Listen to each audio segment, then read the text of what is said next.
Well, good evening, folks. It's been a little bit of time since the last time we had one of these. I was waiting until at least we had 1,000 people and we had an audience. We don't usually do this on a Friday night, but tonight I have to because tomorrow I won't be able to do Saturday morning shotgun. Wife wants to do something early on, so that prevents me from obviously doing the normal. So we're going to spend a little bit of time. It'll probably be about an hour long tonight. Definitely locked at an hour. I have a movie date with my wife, so we will absolutely be done by 9. So I labeled this one and titled it rather, How to Trade the Big Runners Properly. What does that mean? Well, you ever been into a trade and maybe the idea that you first used or implemented to get into the trade was something along the lines of, well, if I can get 15 pips or if I can get 10 handles out of this run, that's what I'm aiming for. And something happens and it's almost like love at first sight. That market, you entered into it, you rub your hand just the right way, flirted at you, and now you're in love, and now you want to marry it, and you want to hold on to it for the entire daily range or beyond that. If it's early in the week, this is something that you now have fallen in love with. It's going to be a weekly hold. And then something happens where you have reached that initial objective that you set out for the trade. It's gone to it, and now we're past it. We're in new territory. And that question comes to mind. Am I doing the right thing? Am I doing the right thing holding on for this big grand slam home run? Did I make a mistake by not getting out? Should I get out? If I take the trade off here, it's going to run and I'm going to regret it. But what happens if I hold on to it and it reverses and goes beyond where I was aiming for my target and goes below that, maybe even goes even further, and it scares me and gets me out of the trade? And you mismanage it entirely. If you have ever traded with live money, you know exactly what I'm talking about. It happens all the time, no matter who you are, what style trader you are, whether you've traded with my concepts or somebody else's stuff, you will have this event take place in your market trading and the career path that you've chosen. It's something that's going to creep in. And what will happen is sometimes you will hold on to a tiger, but let go of it. And it'll run. It'll run 2, 3, 500 pips or handles. Not really. I mean, you wouldn't have held on to it for several days, but that's how you'll beat yourself up. Man, I had that trade. I just would have held on to it. And the question becomes, how do you as a trader, how do you overcome that and graduate from, say, a 5-handle trader or a 20-handle trader for NASDAQ? And for the folks that ask all the time, if you're trying to do 5 handles for ES, what should it be for NASDAQ? 20. There's your multiplier, okay? But the idea of holding on to a trade for a big runner, number one, let's get one thing straight. That is not greed. That's graduation. You're graduating to another threshold of trading. When I teach you that 5-handle run to start with, all that is something very small, something obtainable, easily obtainable each day. Now, in the beginning, it's going to be next to impossible for you to feel confident or even know what it is you're looking for to get those 5 handles. But after a while doing that over and over and over again, you're going to get bored with it real quick. Now, trading by, well, an envelope statement that says, okay, all trading in successful, consistently profitable trading should be boring. Yes, but you should not be just doing 5-handle trades for in perpetuity. Like you need to eventually grow beyond that. But what happens if your personality prevents that from happening and you just never get beyond that? There's nothing wrong with that. As long as you're consistently profitable and you're able to do that, you get your 5 handles, out the door you go live your life for that day. But I'm talking to the folks that know that 5 handles is just that first rung on the ladder that you're going to climb over the long career of consistently profitable. That's the path you're going. That's what you're aiming for. So what it is that you're going to have to endure is figuring out where your target is. Where's your comfort zone? All of you are going to have different thresholds. When I set out to be a trader that traded Forex and tried to trade the one shot, one kill, where I'm trying to get a lion's portion of the weekly range, I settled in with 50 to 75 pips. It was easy for me to get 50 to 75 pips every single week, outlining it, showcasing it, trading it, executing it. Everyone's seeing it. Now people out there doing it. But that's not the entirety of a full weekly range. Right. It became real easy for me to juggle and manage the mentorships that I was running, the video production, the editing, all those things. So your personal life, what you're trying to do, all these things, your personal life and your family, your girlfriend, your boyfriend, your career, at work until you can leave it, all those things plus sleep, they're all going to play tug of war with you. And you have to be realistic. You just can't go for Babe Ruth swinging for the fences, knocking them out the park. Not right away, you can't. But you can get there. And I see folks in my email box, folks that send me messages on TradingView. I see other YouTubers talk about this topic, and I'll give you the recipe that I use and that I teach my students. Okay. And it'll be up to you whether or not you find any value in it. But I have turned traders that were failed traders into consistently profitable traders. I've turned break-even traders to consistently profitable traders. I've taken small little fragmented type of fluctuations for profitability in certain traders and made them able to find big grand slam home runs. Now, every single day is not a grand slam opportunity. But I'm gonna pose a question to you.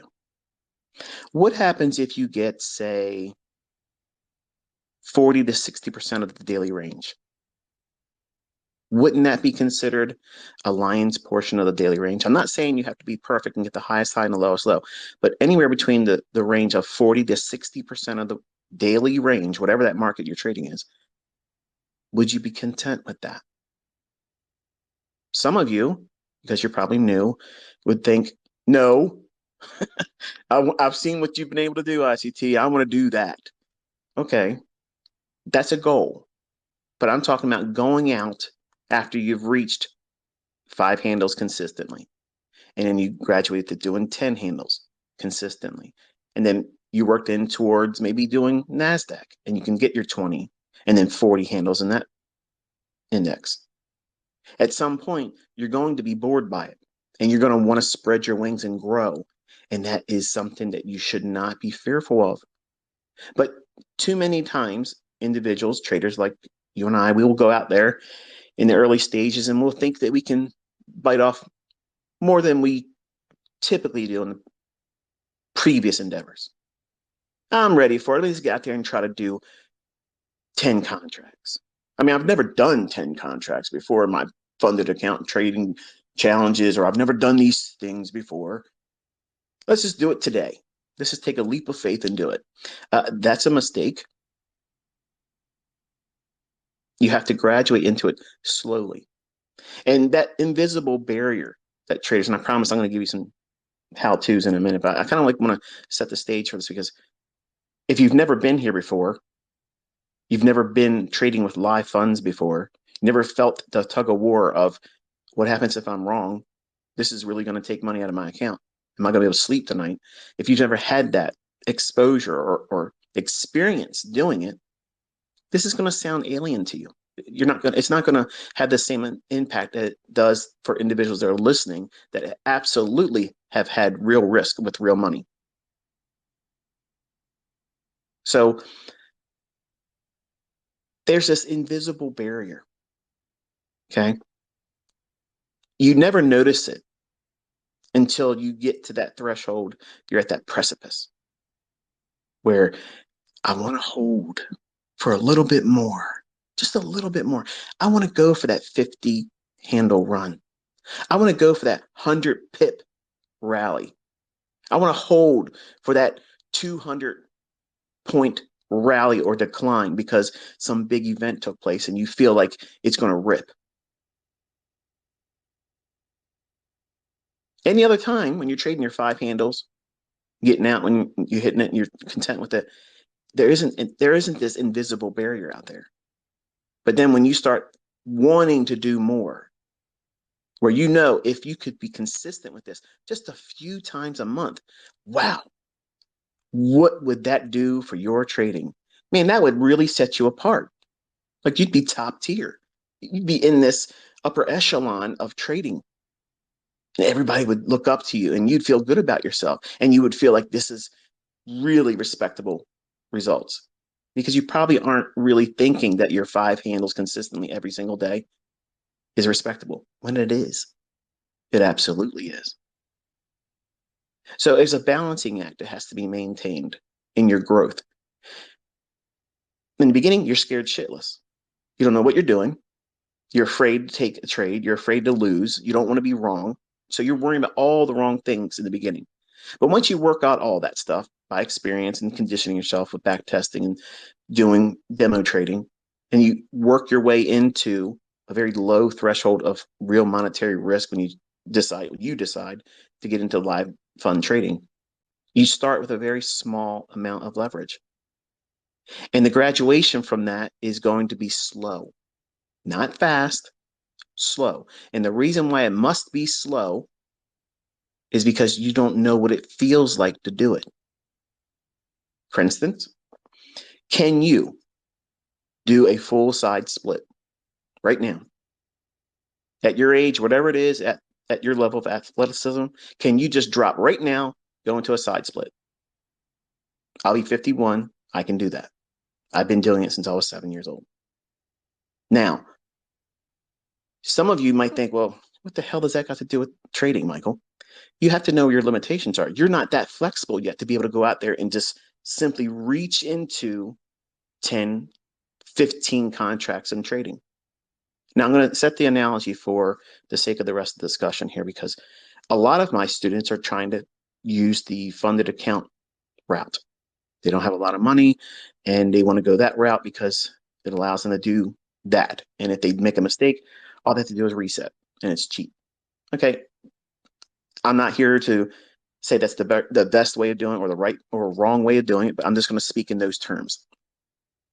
I watched my son and his attempts to do these things, and the account that he tried to use allowed him up to 15 contracts. And while that is theoretically available to you, should you be doing it? No. Even if you're conditioned in trading for, I don't know, 30% of daily range, you can get that 4 times out of a week. You shouldn't go to that upper echelon of leverage. Just because it's offered to you, don't touch it. Think of it as like a rattlesnake. Now, you might be able to grab that rattlesnake before it bites your ass. You might be able to dodge its fangs and pin it down to the ground, or it might bite your ass and you'll regret reaching for it. So treat that maximum lot size or contract size as a rattlesnake. It's an enticement, but don't touch it. Your job is to, over time, desensitize yourself. Desensitize yourself from the fear of missing out and the fear of failure. The failure of choosing the trade to be in that you're trying to hold on to for a longer run. I'm going to tell you the secret of what causes that and how do you overcome it. There's a couple things you have to know about, but once you understand these things, you will know exactly when to take those types of trades. You will not fumble it. You won't second guess it. You'll know this is the thing that I should be doing. This is not the thing I should be doing. The first thing that you have to understand is that you have to have a higher time frame draw on liquidity. That's the thing I'm teaching you in all the the coursework or content that I put on my YouTube channel. And when I'm talking to you in these Twitter spaces, I'm conditioning you to look at that higher time frame draw. Because if you don't consider that, understand this, how are you ever going to trust these intraday fluctuations and think to yourself that I'm going to hold for a 100 handle run? Can a 100 handle run be birthed, manifest itself in a range that has already moved, say, several hundred handles down, and really close in terms of proximity to a higher time frame draw on liquidity? In other words, if we think that it's going to go to a specific price level, lower, and it's the last day of the week, does it have the potential to move another 100 handles beyond that target? I mean, sure it can, but if it's more likely that it's only going to go to where we set our attention to, some fair value gap, some old low where liquidity is, why would you on that particular day, that particular time of day, expect your trade to somehow rub you the right way and now you think it's going to be a big runner? So there has to be some frame of reference, which is exactly why I take everybody to a weekly chart. That weekly candlestick, what's it likely to reach for? And if we don't know what it is on the weekend before trading starts, we use Monday to ascertain what that information is. And you work throughout the entirety of the week to see where it is it's reaching for. Now, step one is you have to know what the higher time frame draw is. Where is it reaching for on a higher time frame chart? It doesn't have to be the weekly chart. I just prefer to teach my students to focus there. But if it's not clear, then you must at least, at the very minimum, have some idea on a daily chart. What is it reaching for? This morning, this is June 23rd, 2023, in case you've signed on to another, I'm assuming it's a YouTuber or someone else, because I don't put these Twitter spaces anywhere on my YouTube channel. So a lot of students, they'll record them and put them on their mediums for other people to listen to, and it's fine. I have no problem with that. Today, Friday, June 23rd, 2023, in the morning session, I sent out a tweet showing you the daily charts for both ES and NASDAQ. And I said that I favored the lower fair value gap. The ES had one above and then the lower one. Obviously, we have been focusing on the NASDAQ as the upside leadership index. So if we're looking for shorts, which one would be more likely to deliver to its target? The NASDAQ or ES? ES, because it's not done what? It has not provided a way of keeping up with NASDAQ on the upside. So it's been a laggard. So when it becomes time for a market to sell off or look for discount arrays when it's bearish, which market's going to be easier? See, you're thinking already, well, the one that's gone up more, it has more room to come down. So therefore, that's the one to sell short. No, that's the one that's going to be more reluctant to go down because it's the relative strength leader on the upside. So we want to focus on the index or Forex pair that's the weaker one. So having a higher time frame draw, that's that daily fair value gap on ES. And if you look at your daily chart, mark that off in your daily chart, you'll see that we actually did go into that by one tick, but that's still going there. NASDAQ was unable to do that. There was a large opening range gap. Both ES and NASDAQ had that today. We were able to see it trade softer, and you watched me execute. I shared that today. I actually put a trade in both of ES and NASDAQ, and I showed you what I was looking at real time and how I nixed, canceled, closed in profit the ES short because it wasn't showing the willingness to want to reach down like the NASDAQ did.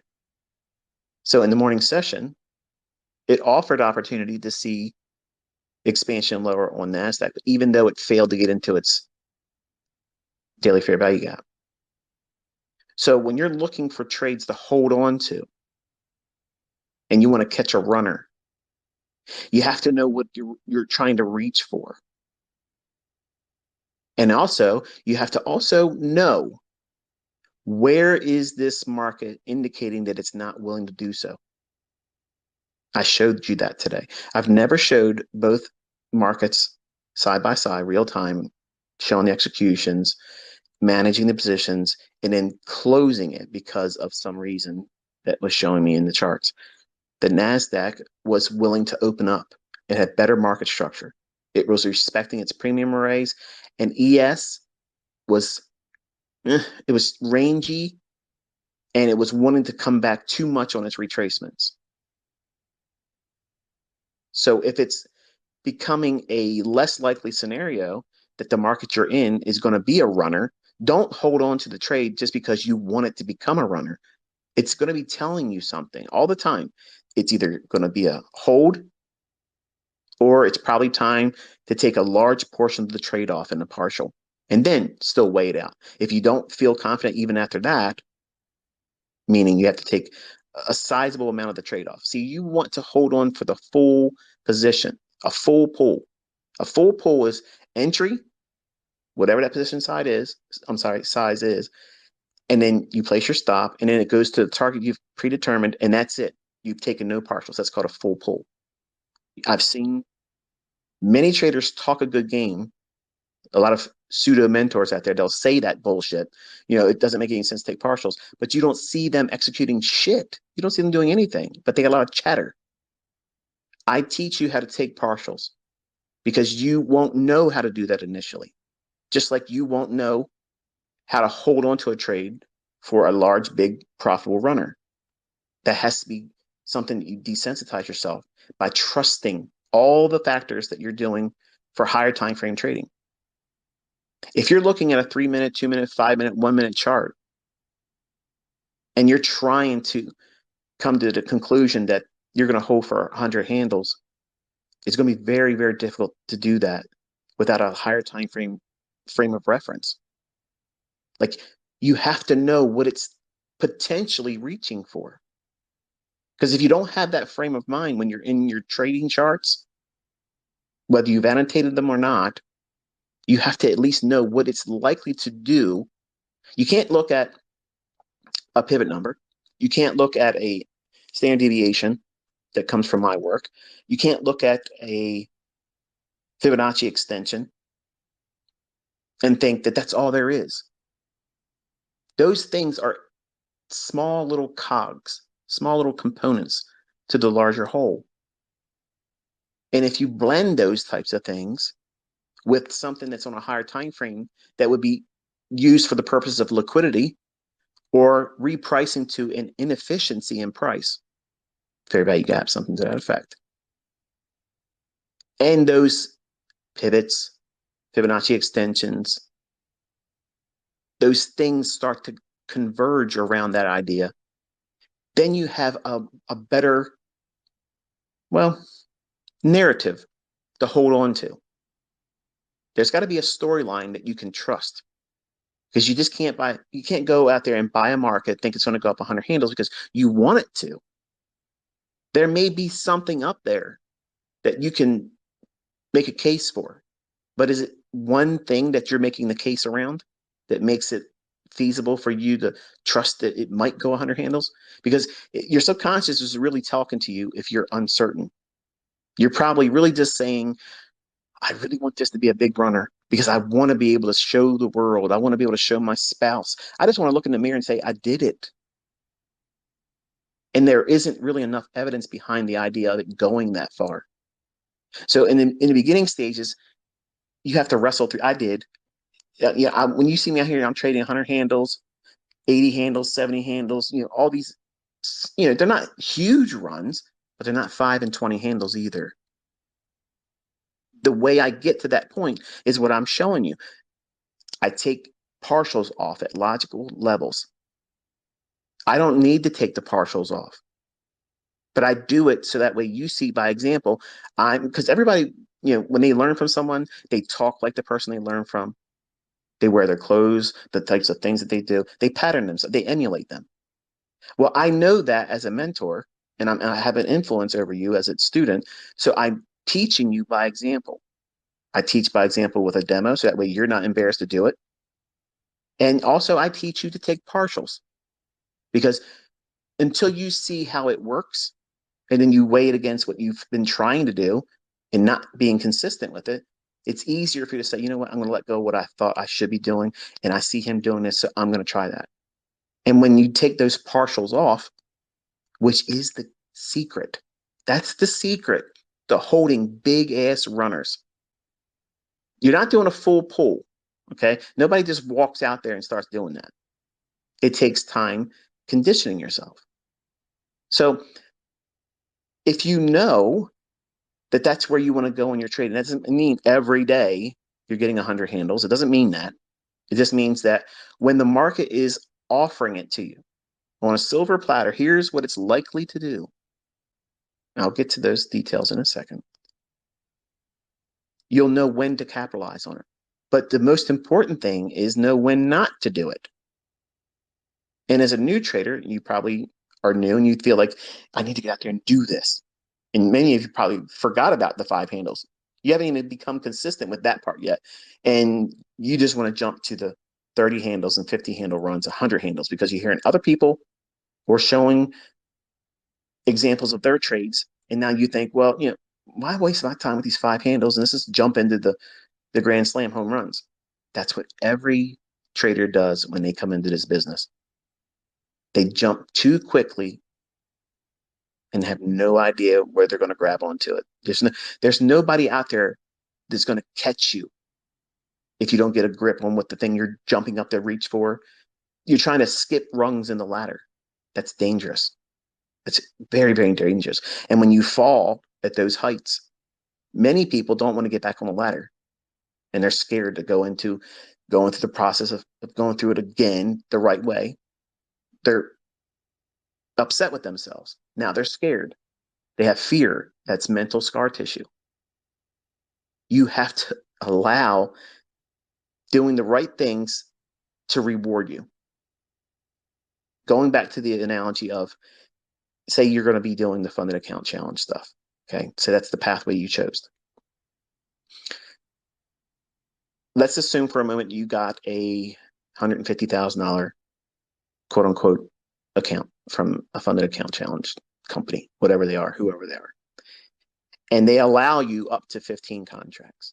You have to remember that they have a threshold that you're not supposed to lose this much before they stop you. Your goal should be, I'm never going to be stopped by them.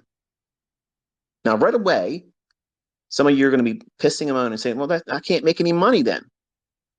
Well, you can't make any money if you blow the account either, but you will be spending more money to restart it. So what is it you want to be doing? Do you want to be resetting and paying for that bullshit? Or do you want to do it properly, trade with one fucking contract? One.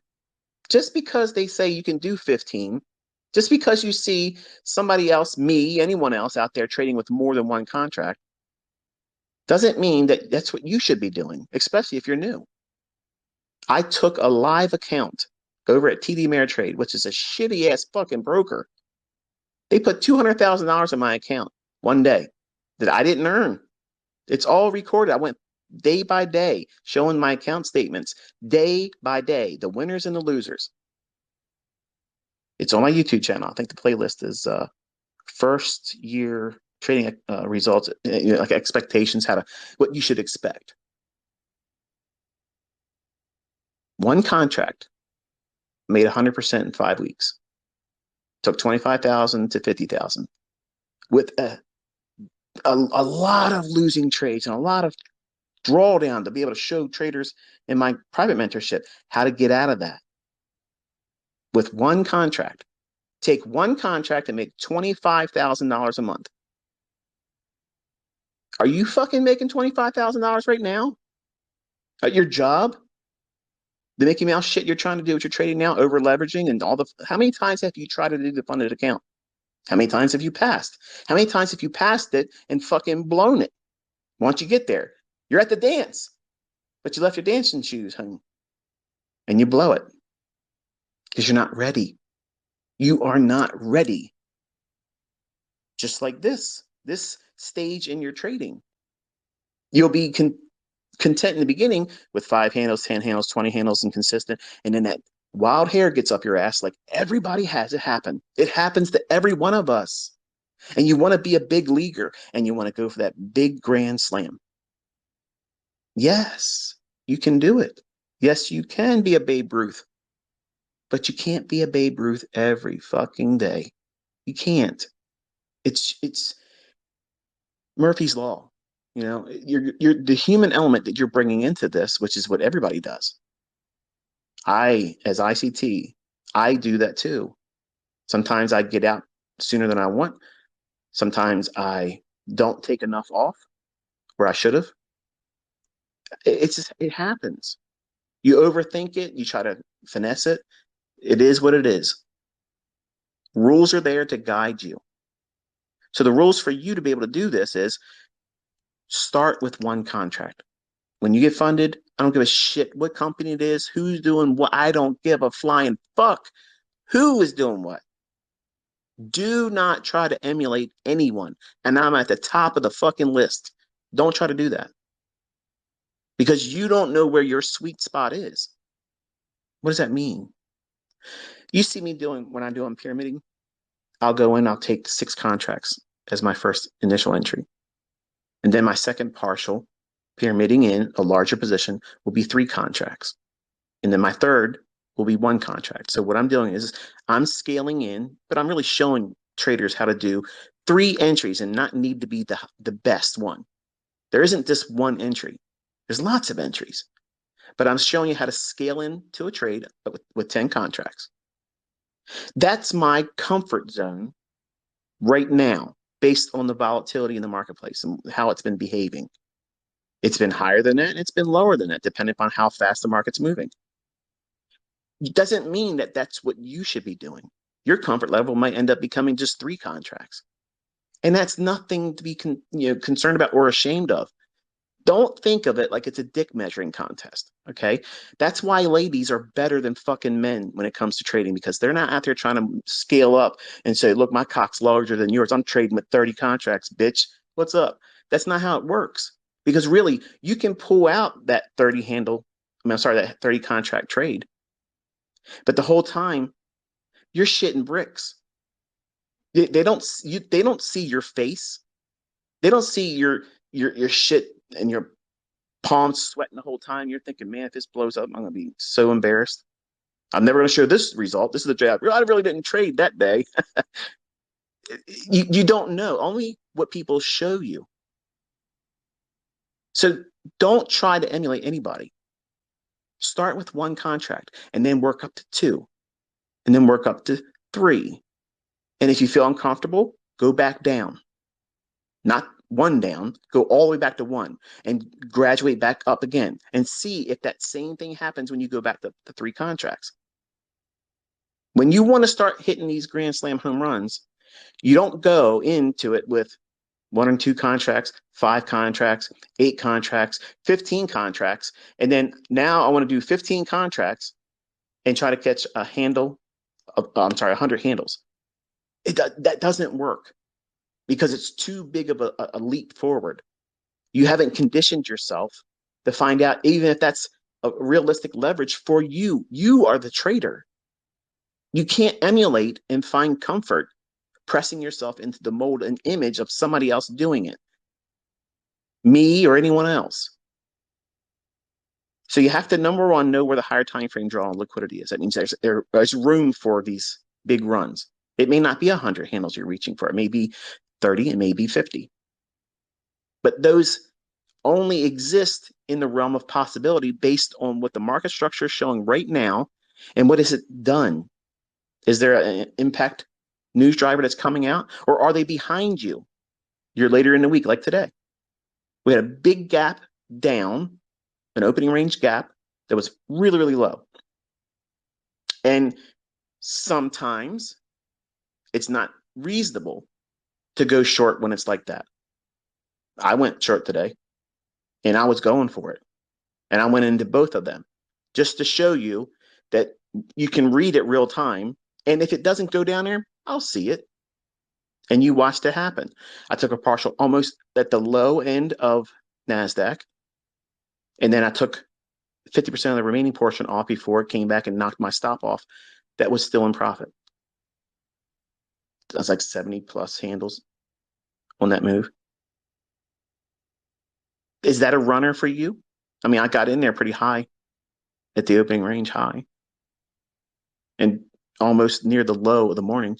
And then it creeped back up to about 50% of the opening range gap. I'm sorry, the opening range gap.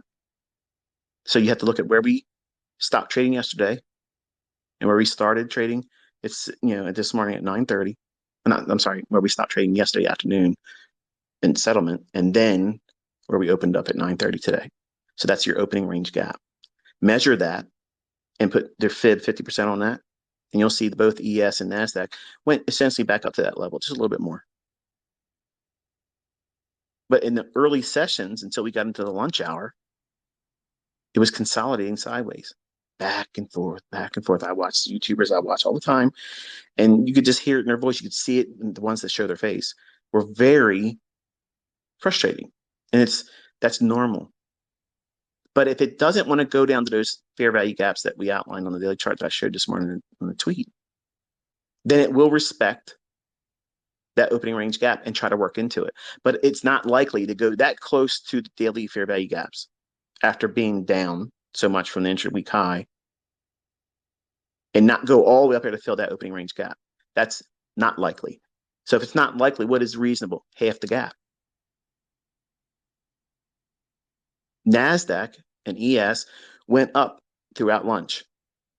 And what do I teach you about time of day? Because this is the other things that you have to factor in. When do these characteristics manifest in price? Because everything is by time and price, not price, and then hope it's the right time for it to buy and sell. No, we wait for a specific time of day. After lunch, we know that the algorithm starts its PM session at 1:30 New York local time.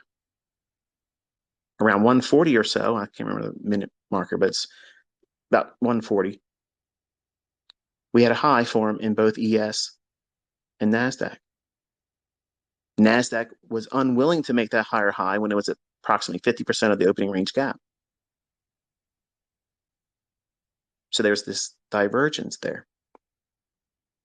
What did I tell you I favored today? The daily chart fair value gap. That's the draw. So now think for a second. Just think for a second. If you want the lion's portion of the move, that means that the market crept up after failing to run into those fair value gaps on the daily chart in the morning session. I was able to take a big chunk of that move out. Then it went up into the opening range gap, half of it. And at 1:30, the PM session starts its rotation. The market starts reaching for what? That higher time frame draw on liquidity. ES reaches down into it. What time did it get there? 3 o'clock on the dot. NASDAQ didn't do it Didn't try to trade down as low as ES did. Why? Because you have to have intermarket relationships in your trading. If you really want to be a grand slam home run trader and you want to hold these big runners, you have to do the research and see which one are you in. Are you in the right one? Are you in the one that's likely to give you the downside? That's when we're bearish, which one is more likely to go lower? The one that's failed to go higher when it's been going up. It's the laggard. And the one that's stronger when it's been going up, when it's time to go down, it's going to be reluctant to go down.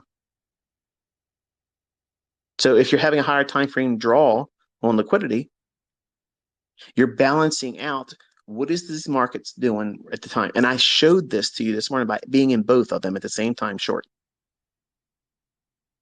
And when there's warning signs that it's not cooperating with you and your trade idea, kill it. I'm not afraid of being wrong. What mentor out there is able to do that? Show you executions and explain to you this is what I was looking for. And it doesn't do exactly what I wanted to do, but guess what? I'm still able to show profitability. That's what you want to start with. You want to be able to do that. That's a stage in your development. But when you watch me or other people do these big runs, you think that it's something that you should be able to do right out of the bat. Right off the bat, just you watch a couple of videos, you listen to them, Jawbone, me, or someone else. You join a subscription-based idea, and you think you're just going to walk out there and do it too. And it's hard. It's very, very hard to do that consistently. I've never met anybody, and I know a lot of people that are traders and have tried trading and have been trading longer than me, and none of these motherfuckers have ever done what you're thinking you're going to be able to do. And I've already said this. If anybody was able to be able to walk out there and do it, it would have been ICT. And I couldn't do that. It took time working through a lot of shit, graduating through, can I trade with 2 contracts? Can I trade with 5 contracts? Can I trade with 25 contracts? Can I trade with 50 contracts? Can I trade 100 contracts? All these things are thresholds that you have to grow into. You have no idea what it feels like to have $3,500 per handle movement. Yeah, 4 ticks, $3,500. Can you just walk out there tomorrow because you mastered the 2022 mentorship playlist? Because you can condense it into 15 fucking videos? Come on. These are unrealistic things. And you're trying to do unrealistic feats. And that's what makes what you think you're learning from me is complicated. No, what you're trying to do with it is the complication. So these big runners, these big runs in the marketplace, they happen over time. So you have to know a higher time frame draw on liquidity. Where's it likely to go? You have to have intermarket relationships understood. If you're going to be an index trader, whether you trade the Dow, which I don't, whether you trade ES or don't and prefer to trade in the NASDAQ because it's faster, because it's thinner. That's why every move in the NASDAQ is much more exaggerated. And that wild ass movement is an enticement. But you might get into index trading because of what I've been teaching or someone else doing it. And then you get into NASDAQ and that shit stings your ass. That doesn't mean quit. It just means, okay, go trade ES. You can make a fuckload of money trading ES. You don't need to be in NASDAQ. I just do it because there's pony boys out there that think they understand that market and can do this and do that. And I go out there and I grab by its throat and strangle it in front of everyone. And you see it happening. You watch me execute it and manage it. But you also see me doing more than 20 handles. You also see me doing more than 5 handles. And I'm showing you how to manage and grow in that. I can go out there and do full pulls, enter at the high and get out the lows. I can do that. And I'm going to fucking do it. But you are trying to learn. So how do you graduate through that? You go in and you look for where is it likely to go? And then where in the process of where it's likely to go, where can I take partials off? So that way it rewards me and gives me more courage to hold on. Because if it returns against me and goes for my stop loss that I may have trailed up too quickly, too quick, and too fast, at least I've been paid. And it's soothing to have that experience when you're developing. All of my profitable consistently, not even listening to me anymore because they're doing their own thing. All of my students that have gotten to that point, they're not doing partials like they first started. They don't need to. They found their model. They know what they're looking for. They know what their setups are looking for. And they're just managing it properly and just letting it go. And they're not trading every day. And they're fucking killing it. See, you think trading is this, but for you, it might be something entirely something else. And that's perfect for you.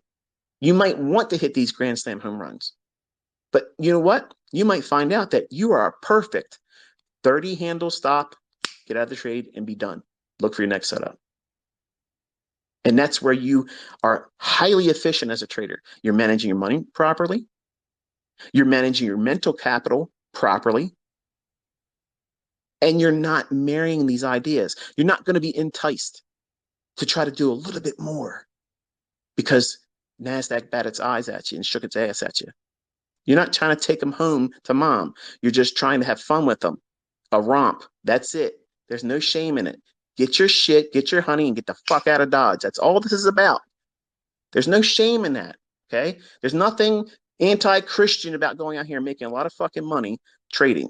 You're not stealing from people. The people you took it from, they knew exactly what was going on. Everybody walks in with their hands out of their pockets with money sticking out, daring everybody take it from you if you can. That's what this business is about. But if you go out here and you're looking around constantly trying to do something that you're not prepared for, you're going to fail. And that little tiny failure is going to have such a huge impact and it's going to derail you. And you'll forget about how you can consistently find 5 handles. You're going to forget that you can find 3 good trades out of the week and know when not to trade on the bad days. And that's good. You're going to beat yourself up because you tried to do something. You're trying to make an Olympic feat out of something that you're not quite ready for, but doesn't mean you're not going to get there. It just means that you're trying to do too much too soon. And many times I've seen people as YouTubers because they have an audience or because they have a bone to pick. They have some kind of superiority complex, okay, or an ego issue or something to that effect, or they don't like me, something as stupid as that. They go out and they try to do something and they don't do it well, or they blow something that they had on their hands as a winner, or they start their live stream supposedly up and they shit themselves on the live stream. That's what goes on out there. And it's because they're trying to do more than what's necessary. You're in this business to make money. That's it. That's the only reason why you should be here. If you want to have a large audience that loves you and worships you and and watches your YouTube, let that be a secondary thing. Because I promise you, if you stick to the first rule of trying to make money the first and only priority, everybody will fucking flock to you. If you can do it consistently and you're not a dick about it, people will watch you. They will love you. They will absolutely watch what you're doing and have nothing bad to say. Stay in your lane. Don't talk shit about nobody else. Stick to what it is that you're doing. And I promise you, that is exactly that's what people want. If they're there to watch somebody else trade, they want to see you trade. They want to see you trade. They don't want to hear you talk about other people. Just do what it is that you're doing because they like that about you. They like what you're doing. They want to emulate you. They want to do half as much as what you're doing. You're now an influencer. So don't waste that. Don't waste the influence, the opportunity of influencing people with the right things. So you don't go in trying to trade with big positions to try to catch these long runners. You do it with small positions. And over time, you graduate with one more contract or one more lot if it's Forex.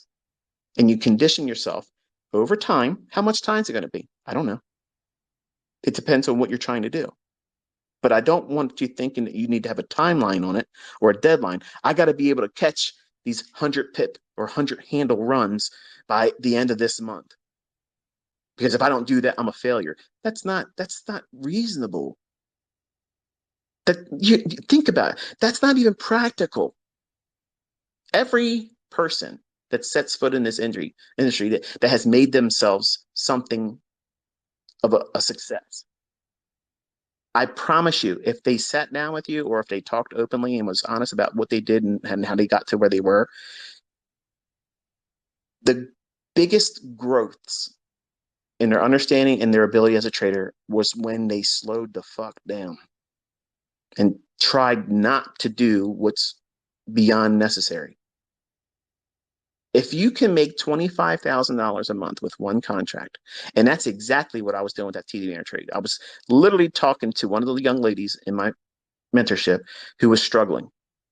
She said, look, I can get in here, I'm using the concepts, I can make money. And then when I try to trade with more position size, I end up losing. But I don't blow the account, I just go right back down to break even. And yes, I scale down, I start back at square one, and I go with one lot because she's a future trader going in at one contract, and I'm trying to build it up. I'm trying to build it up. I get it up, and then I go right back down to break even. And then I rush it, and I go in and I try to get back what I lost, and then I get into deep drawdown, and then I don't know what to do.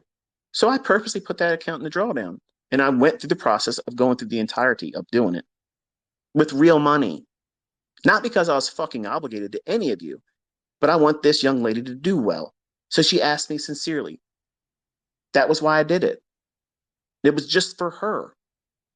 But that one contract making $25,000 in 1 month, well, 5 weeks, but that was correcting drawdown that was put in place to show her day by day, showing her, look, this is what you do. This is what you don't do. This is what happens if you do this.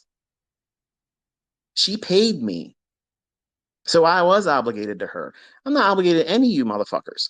Okay. I don't mean that to be disrespectful, but seriously, some of you act like you fucking own me. You don't own me. You don't fucking own me. That's the dichotomy here. You have to understand that I do this because I love doing it and I want to see you succeed. But entitlement mindset, whether you think you should be able to do this faster than you are learning to do it, or that I should do more than I already am, come on, man. That's not realistic either. And there's a lot of personalities that come into this industry. And as a mentor, believe me, anybody that's listening here that's a mentor or a teacher, a guru, a salesman, or a course seller, I guarantee you have dozens of people that you wished never, ever came into your fold or ever knew your fucking name because they're just a mental drain. You can't help them. Are you that way in your trading? Because if you are, I promise you, you will never be able to hold on to these big runners because you have a lot of mental baggage. So you have to make sure you clear all that stuff before you even try to do these types of things. If you're trying to measure up to somebody else, if you're trying to be better than the other person's service, if you're trying to create a product that's better than somebody else's, all those things are going to lead you to do things that you're really not equipped to do. And you really just want to be able to chance it to see if you could do it and then sell the idea that you do it all the time. Because as soon as you start doing it once in a while, your audience is going to say, you know what?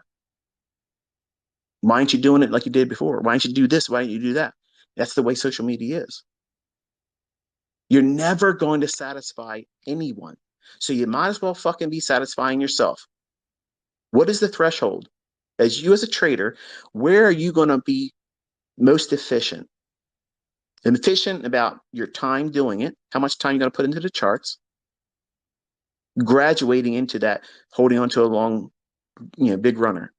That big runner, you're fucking years away from getting in with your full position and holding on for these big runners. I'm being honest with you. You are fucking years, 1,000 fucking days minimum. If you started today, counting today, day one, you're at least 1,000 days away. And I'm talking market days, not weekends too. Before you get to that point, now that doesn't mean you can't get in with one contract and get out there next week and take 100 handles down. Yeah, sure, you can do that. That's reasonable. But when you start building up these larger positions, whether it be a funded account challenge or whether it be now you're funded with a company or you're trading with real money, those things are going to be heavyweight factors on your psyche because you're going to be constantly worrying about Did I do this right? You're going to know that you did it too soon. Guarantee that's going to happen. You're going to feel that. You're going to feel it. And it's going to cloud your mind. You won't even be able to know when the market's telling you, I'm not going to do that. But you want it to be so badly delivered into your hands. You won't see it. You will not see it.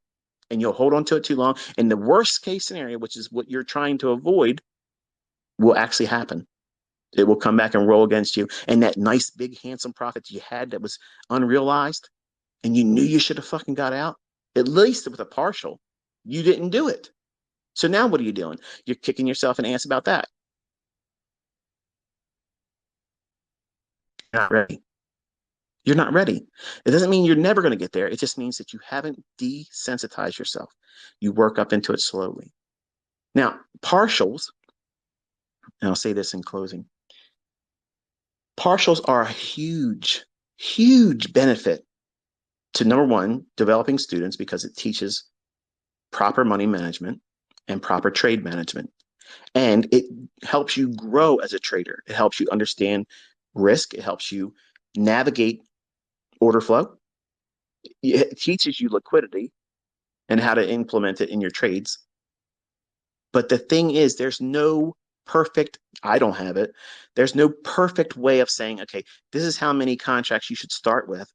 And when you get to your first target, this is how many you take off as a first partial. This is how many contracts. I have straight students from 2016 that were paid membership students. They send me emails and they'll say, hi, ICT. Thank you so much for everything you're doing. Bada bing, bada boom. I'm really having a hard time. Can you tell me, this is the third time they sent this email over the number of years it's been. Like I somehow forgot. Like I can see their email thread. When they send me an email, it's right there. And they know who they are. And I'm not making fun of you. I'm not saying your names. So don't be embarrassed. But there is no, and I'm telling you openly, there is no recipe that's going to be appropriate for everyone. That's the part that you bring into it. That's your personality. So you start with one contract. That means when you get to a first threshold of profitability for a partial, which if you had more than one contract or one lot on, if it's a Forex position, the way you condition yourself to grow as a trader, when it gets to that first threshold, you close the trade.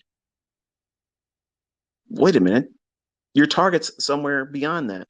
You just told me to get out where the first partial was. Yeah. If you have not found consistency yet, that's what I teach my students to do. And then you do that each time using lower time frame charts because you're going to get lots of setups. That way you can do it a lot over the course of 1 month. If you're trying to do those types of trades with a 4-hour chart, it's going to take a long fucking time. And I ain't got that kind of patience. You might think I have the patience of a saint, but I don't. You don't either when you start messing around with it. So you graduate. And when you get to the point where you can hold on to that first idea with one contract to the first partial, and then you can get two contracts or two lots as a Forex trader, then you take one off at your first partial and then you reach for the next partial. Then you close it there too. And still not get to your target. What is it teaching you? You don't have to be right. What is it teaching you? To pay yourself. What is it teaching you? Hold it for 2 stages of liquidity. Now, when you can trade the 3 contracts, you take one off at one partial, second off at the second partial, and you roll your stop to a point at which you're comfortable if you get stopped out. What is that? It might be break even. Others, it might be $200. It might be some specific dollar amount. Whatever that is, whatever that minimum expectation that if you get knocked out of the trade, you don't care. It's not going to hurt your feelings. You're not going to beat yourself up about it. But can you understand how many people listen to me all around the world? There's lots of you. You're all coming from different walks of life, different income, different careers. Some of you had very stressful lives. Some of you just got out of fucking prison. You think about it. There's different walks of life all around in this community. And I don't have a specific recipe for telling you how much to take off in partials. But in the beginning, it is. It's start with one. When you get to your first target of where a partial would be, you get out. And you keep doing that. And it feels good because then you get to see, does it really go to my target? And then when you journal that, It gives you experience. So now apply that to doing these big runners. That's all you're doing. But see, what you're trying to do is you're skipping over a lot of necessary, well, conditioning. And Patrick, you train with weights. Can you go out there and bench press 500 fucking pounds right now? I bet you $10,000 you can't do it. And that's not to demean you. It's just, that's the equivalent of when I watch you, I'm seeing you grow. Like I'm literally seeing you transform from what you were a couple years ago. And I didn't watch you then, but I can see the videos and stuff you did back then. You're totally different now. And I asked you to do a video and talk about what it is that you have done to change. And this is what my observation is. And I don't mean anything to be ignorant. I'm just sharing something as an observation. And I'm quite certain a lot of your audience and my audience would agree. These are the characteristics I see in your trading. I see that you, number one, understand liquidity now that you didn't. When you were trading in 2021 and in the beginnings of 2022, it wasn't there. Now you focus on where the market can likely draw to. That liquidity, that's the secret sauce. You have to have some kind of understanding about where the market's likely to go. Because I don't give a shit what you use. If you don't have that right, you're not making money, period. End of story. So I've seen that transformation in your trading. Sometimes you second guess it, and that's normal because you're still finding yourself. But you have a very simplistic entry model. And that's proving something I've already taught many times over before. The entry is the least important thing. Literally, it's the least important thing. But knowing what's likely to be seen as a target or a draw on liquidity, where the market reaches for, that is where I think you're shining now. You weren't doing those things in the past, as far as I could tell, and I might be incorrect. And you're welcome to correct me in any kind of public response or whatever. But I think that the direction you're going in, if you just slow down in terms of how much you're trying to bite off, like you could be huge on YouTube, like huge, really big. Just slow down what you're trying to accomplish in terms of I got to get to 100 point handle runs. I got to do that. I got to do that. That's great as a goal, but graduate into it. Like literally graduate into it. When you have an $8,000 trade running and you're admitting that you're struggling because you want to hold on to these big runs, when it gets $8,000, bro, get the fuck out. Do that every time it gets to $8,000. Well, if it goes to 6,000, get out. Believe me, your fucking audience is not going to say, "What a dumbass! He just made $6,000." That's never going to happen. Just like nobody can complain about a partial not being profitable. But because you're in front of an audience and you're trying to entertain also, you're losing sight of what the fuck you're doing this for, is to make fucking money. And that's a reminder for all of you listening. If you're trading, if you're pushing a button, the result should be you're making money. That's it. Not did I impress the people that watch me. Fuck everybody that watches me. Seriously, I don't give a fuck if you like me. Okay. If I'm pushing a button and I'm taking on risk, the end of that trade, I better fucking make money. I don't care if you like my post. I don't care if you like my management of the trade. I don't give a shit. Because whether you like what I did or whether you didn't like it, if I didn't do something I didn't feel I should have done or didn't do something I should have done, I'm beating my ass up mentally over that. You could never troll me. Any of you could never troll me as hard as I do myself if I know I did something incorrectly. But when you open yourself up to signal services, standing in front of the world saying, okay, I'm going to do this, I'm going to trade this, I'm going to trade that. Seriously, you have now literally multiplied the difficulty into a realm that is absolutely fucking insane. Because you're literally inviting everybody else to openly critique you if you're watching and looking at it. And if your disposition is combative, that's me. Patrick, that's you. Vinny, that's you. You're increasing the level of difficulty for you to focus on what it is you're really doing this for, which is make money. I've watched both of you literally get into fabulous fucking trades, fabulous. And then later on, that wasn't enough. You weren't content with it. You went and did more. Or you had open profits. You had it right there. And you both have said, I just want to get a little bit more. As soon as you fucking say that, as soon as you feel that fucking impulse, I'm telling you, this is what I did to fix me. That King Kong moment, this is exactly what Larry Williams said. And I know I'm probably going to get a knock on my door. My wife's going to be like, it's 9 o'clock, motherfucker. It's time. I'll wait until that happens. I know I'm pushing it. But Larry Williams said that, if you ever get this impulse when you're in a trade and you whip out the calculator and you're like, I'm going to figure out how many, if I do this, if I hold on to it this much more, and if I hold on to this and I don't take much off of the position, I hold on to everything, I'm going to be able to make this much money. As soon as you start changing your mind about what you think it's likely to do or how far it's going to go beyond what you thought, or for me, if I feel any kind of vibration because of experience, and you both have experience, you've been doing it longer than most of these people out here, yourself. And because you both live stream, you've shown your tell, like you've shown it. And I don't know if you realize it or not, but as soon as you say it out your mouth, I don't know if I should, that's it. Close the fucking trade. You are managing your money. You're managing the risk. You're managing your trade. And guess what you're also doing? You're managing the expectation of your audience properly. That means you are seeing something, your audience is watching you, and then now what are you doing? You're taking the action on saying, okay, I am no longer able to focus on this. It doesn't mean you suck as a trader. It doesn't mean that your concepts blow.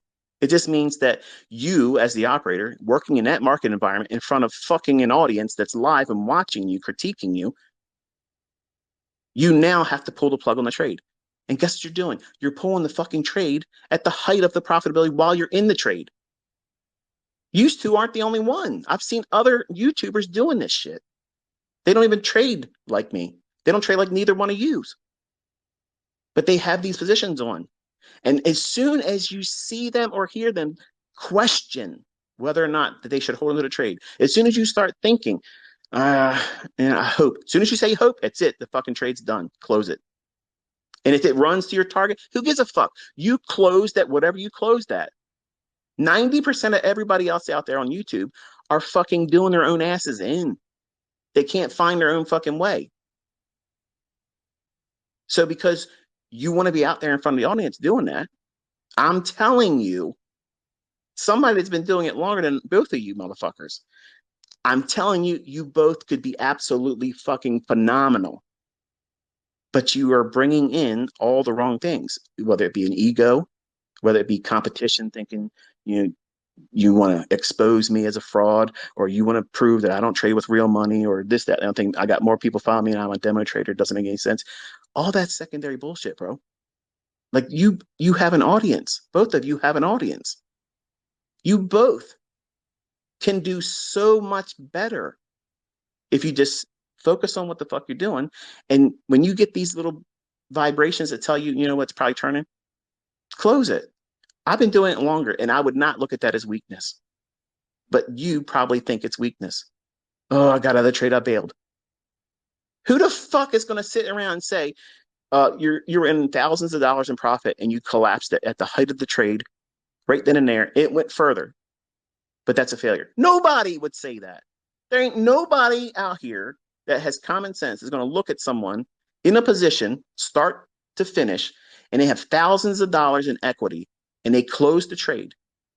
No one is ever going to say that's a fuck up. No one's ever going to say that's a failure. No one is ever going to say you did that wrong.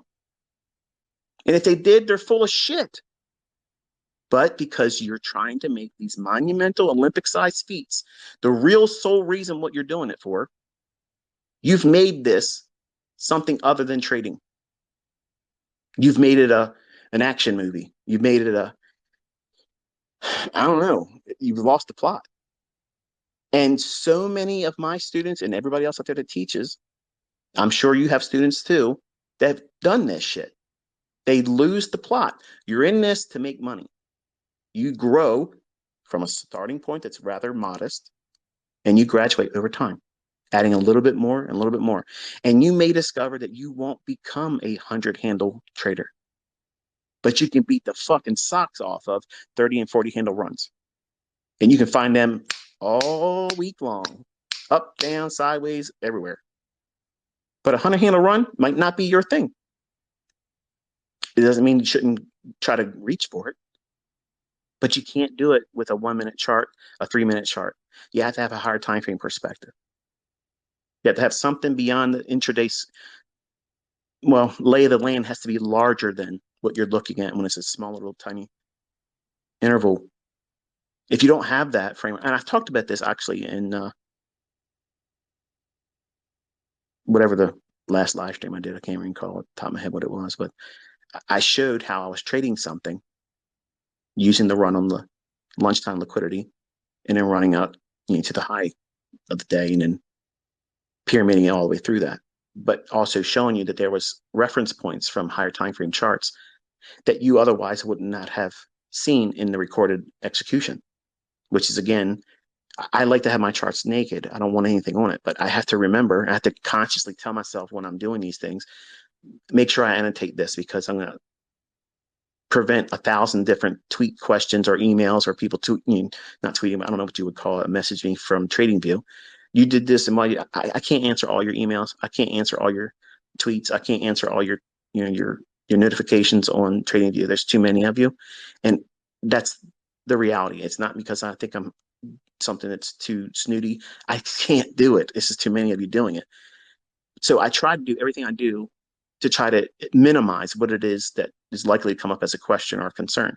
So I annotate the most salient things. So that way, most of my students have been with me for a while. A lot of them will come in and field, the questions that come to me if it's on Twitter. And if I like your response and if I'm in agreement, I'll reply with like a heart or something like that. So it's kind of like me co-signing it. You're understanding and telling the person that may have that question, you told them correctly. And I didn't need to type that. It's easier for me to just hit that little heart, and there it is. You've done me a favor, and the person asking the question. But when you're getting these big runners, you didn't step into that overnight. You have to graduate over time. You have to graduate, working slowly towards that goal. And again, it may take you a lot longer to get to that. But you know how to get there? The shortest time is when you're stretching the boundaries of your comfort zone, just like lifting weights, Patrick. Just like lifting weights. You can't go out there and bench press 500 pounds right now, but years from now, you could. I fucking wouldn't try to do that. There's no way. I would say too much. But everybody knows what their limitations are. And you have to stretch that boundary. But as soon as you get into these trades, and we have all seen you holding on to thousands of dollars in trades, open, unrealized profit. And your face is on the screen, your mannerisms. If we were playing poker, your tells are right there. And I'm saying, as someone that's observing it, if you pay attention to what it is that you're doing, watch your own videos. Just like a boxer watches those competitions, fights. Watch your own videos. Listen to what you're saying. Listen to your breathing. Oh, God. Oh, God. I'm not making fun of you, bro. I'm literally telling you, you are talking to yourself, but the whole world that's watching your live stream, they're seeing it. And some of the folks that you can't see them when you would have your own, what is it, the chat window open, sometimes they would tell you, look, close it now. Be content with that right now. Stop it right now. And like you're trying to do something beyond that. Where if you just stopped right when you feel that uncomfortable point at the height of your trade, that's when you're doing it. You know subconsciously you should be closing that trade. You know it. But what you're really wrestling with, it's not because you're afraid that it's going to go and run in your favor. You're afraid if it does do that, that the audience is going to say, you fucked up. You didn't get that big run. That's really what's going on. That's what's going on. And You're not wanting to close the trade at the height of the trade's profitability when you're feeling that uncomfortable threshold because you haven't been there enough times yet. You're not desensitized. This is all new territory for you. And it's awesome watching it. It's fucking amazing watching it. I love it. I wish more of you would do it. I would watch the shit. I'm telling you, I would. But when you feel that discomfort, that's growing pains. That's you doing that last repetition to failure. Stop. Don't go anymore. You're not going to get any more muscle growth. Stop right there. Then watch and see what happens. Does it run to your objective where you thought it was going to go, or does it turn back on you? And then measure that with your journal. Just say, hey, this is what I did that day. This is how much I got out. This is exactly the moment where I felt uncomfortable. I closed it here. And then record what you took away from that as a positive reinforcement. And then each time you do that, just like weight training, you'll be able to add another 2 pound plate, 5 pound plate, 10 pound plate, one more repetition, one more set, and you'll go beyond and grow. But the things that I love most watching you is that you're finding this stuff out in yourself, but I don't see anybody else giving you like you trolled me. I'm not trolling you. I'm telling you, if you do these types of things, I guarantee you, you will be absolutely phenomenal. You'll grow bigger than me on the YouTube. You will absolutely grow bigger than me. And if you just do the things I'm suggesting, you don't have to credit me. I'm not asking for any of that bullshit.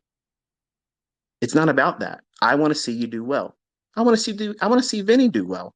I want his algo box shit to become popular for people that like that kind of stuff. I don't have anything against anybody else.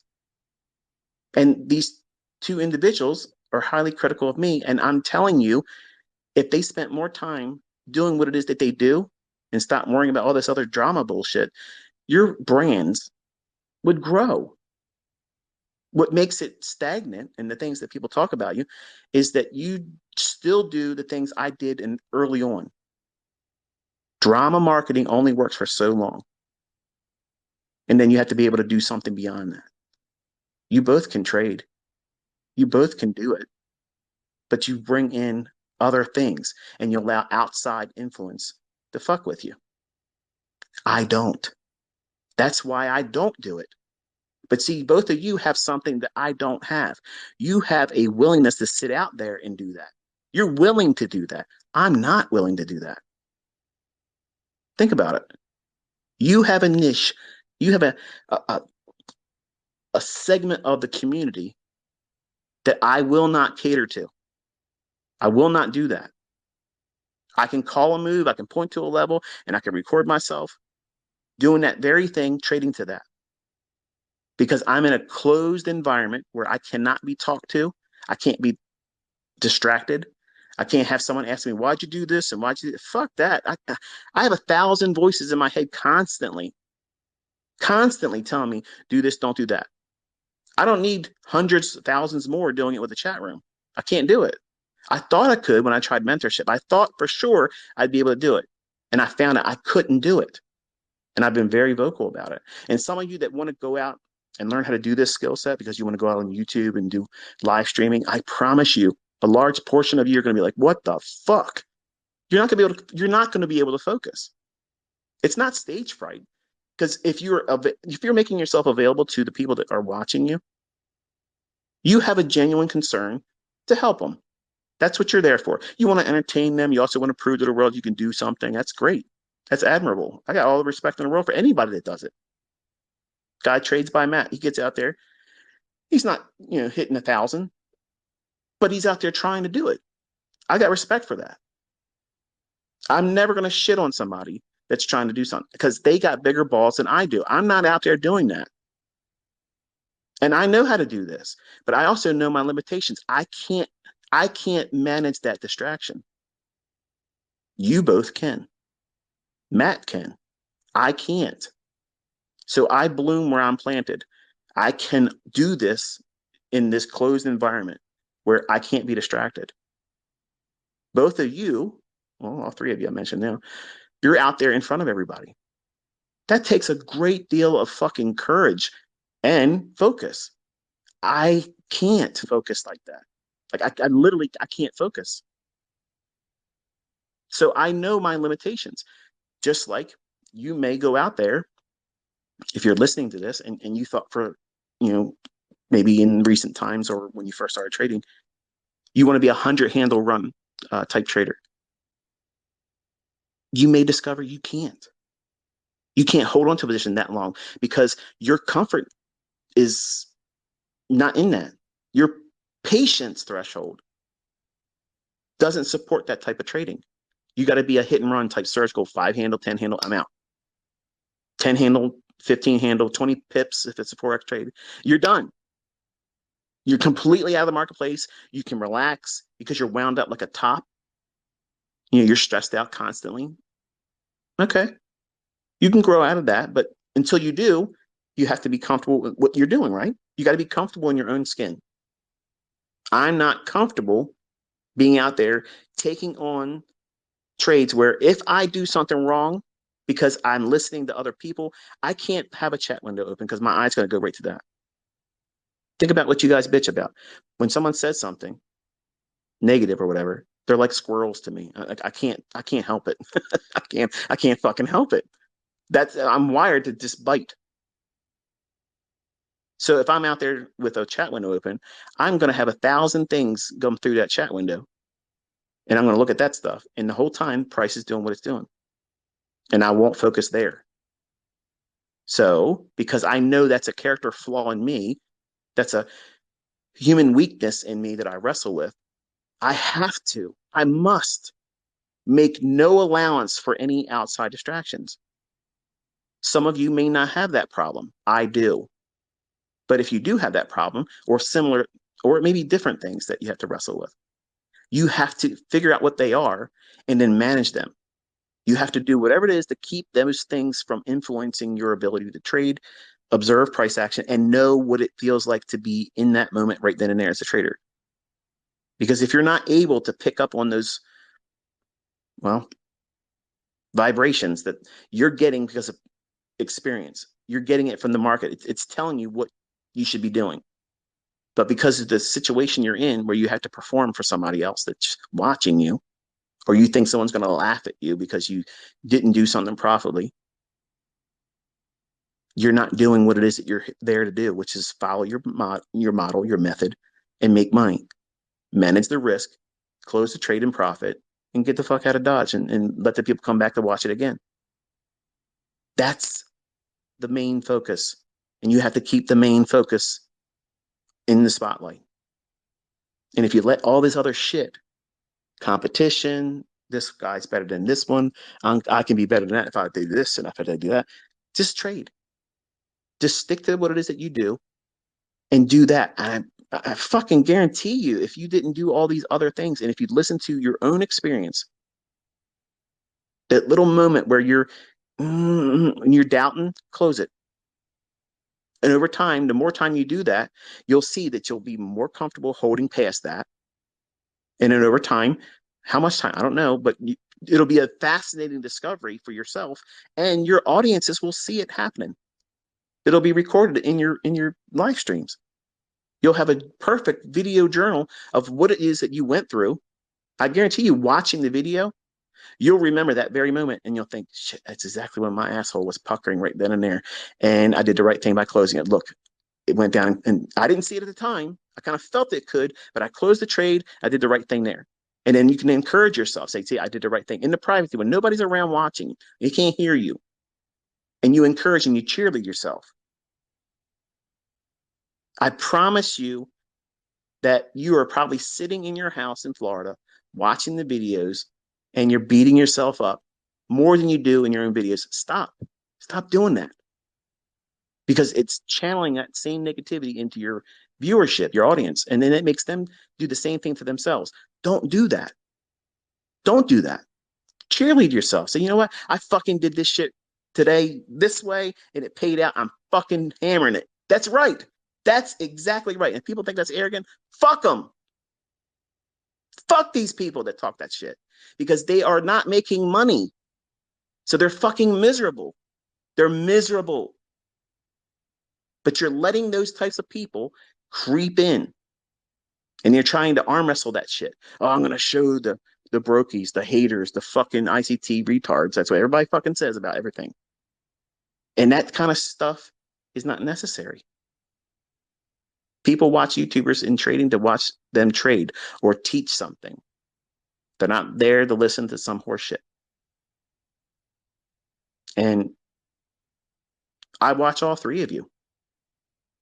I watch all three of you.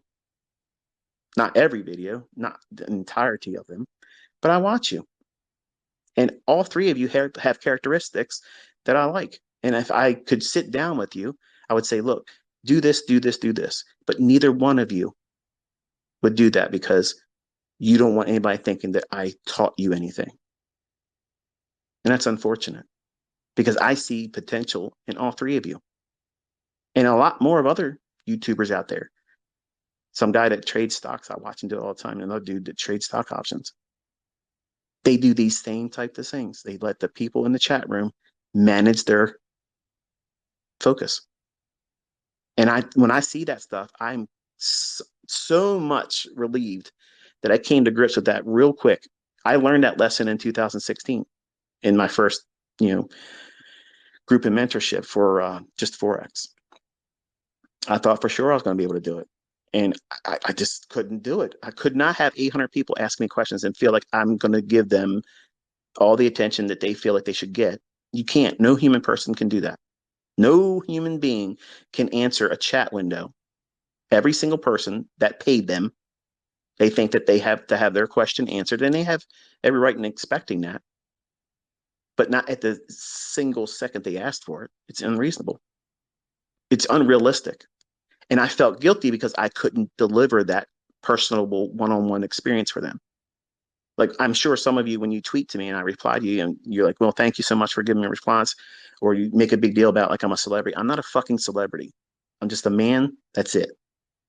But when you respond that it was an interaction between us both, it's meaningful. Every single one of my paid students want that experience. Every single one of them, because I'm a human being that is like I'm in one location at one time. I can't be everywhere at one time. I'm not omnipresent. Okay, I'm not God. Okay, I'm not Forex Jesus. I'm not index futures, Godhead. I'm not. I'm just a man. That's it. I'm a man, and I try the best I can to be an encouragement to everyone, even the people that don't like me. There is always some kind of redeeming quality in a person, and I look for that. I look for that in everyone. And also, when it's possible, I try to find some way to steer them in the right direction to make themselves better. There are better personalities out there that if they just did similar things, like I'm suggesting here tonight, they would be much more popular than I am right now. I'm a fad. I'm going to fizzle out past November. People will still probably watch my videos, but I'm not going to be the thing. Somebody else is going to come up. And it'll be interesting to watch who that is. I'm not going to be out there fucking kicking sand in their face and saying, "Oh, you're a fucking fraud. Fuck you, pal." I'm going to be back in my old ways of sitting in the sidelines and doing nothing, just watching from a spectator's position, enjoying whatever happens in terms of who comes up next.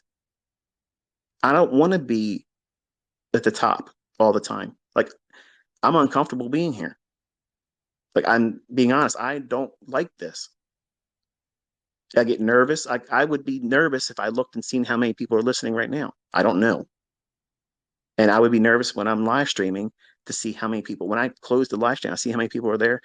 It makes me nervous because I'm introverted. I may not sound like an introvert because I have the comfort of talking to a phone when there's nobody here. But I wouldn't be this open with all of you if we were in a large group. I was invited, many times over the last 24 months to be speakers, a keynote speaker, and a lot of engagements. Some of them are overseas. And I just don't do those things. I don't feel comfortable in that setting. And I get offers all the time to do like big events, teaching circuits and things. And I just don't want to do that. And because I have got to this point and I don't like it, I feel uncomfortable because I just don't feel comfortable with it. Some of you may do very well in this and become giants and titans in the industry. I don't want to be. I don't want to be that. I want to go back to being what I was. Just simple, Michael. I know what I've been blessed with. I believe by November, I've done exactly what I promised the Lord I would do. If He gave me this, and I've been very upfront with y'all, this is what I'm able to teach. This is how far we're going to go. And I will be satisfied in November. And I can lay it down and sleep at night knowing that I've done my part of it.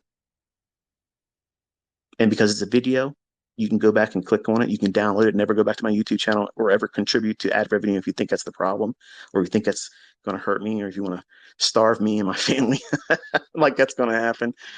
Whatever.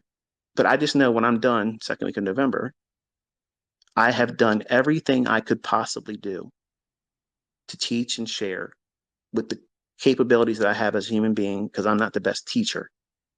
I wish I was better. But the things that I teach and the way I do it, I try to be as practical as I can. I try to be as realistic as possible. And it bothers me that I can't reach everybody because I try. I try so hard. I pray to try to reach more of you because I know what it feels like. I was there. I know what it feels like when you know you can do it, but it just seems like it's just outside your reach. Your fingertips are just almost touching it. You can see it. You can almost grab it. You just got to hold on a little bit more time, keep doing what you're doing, and it'll happen.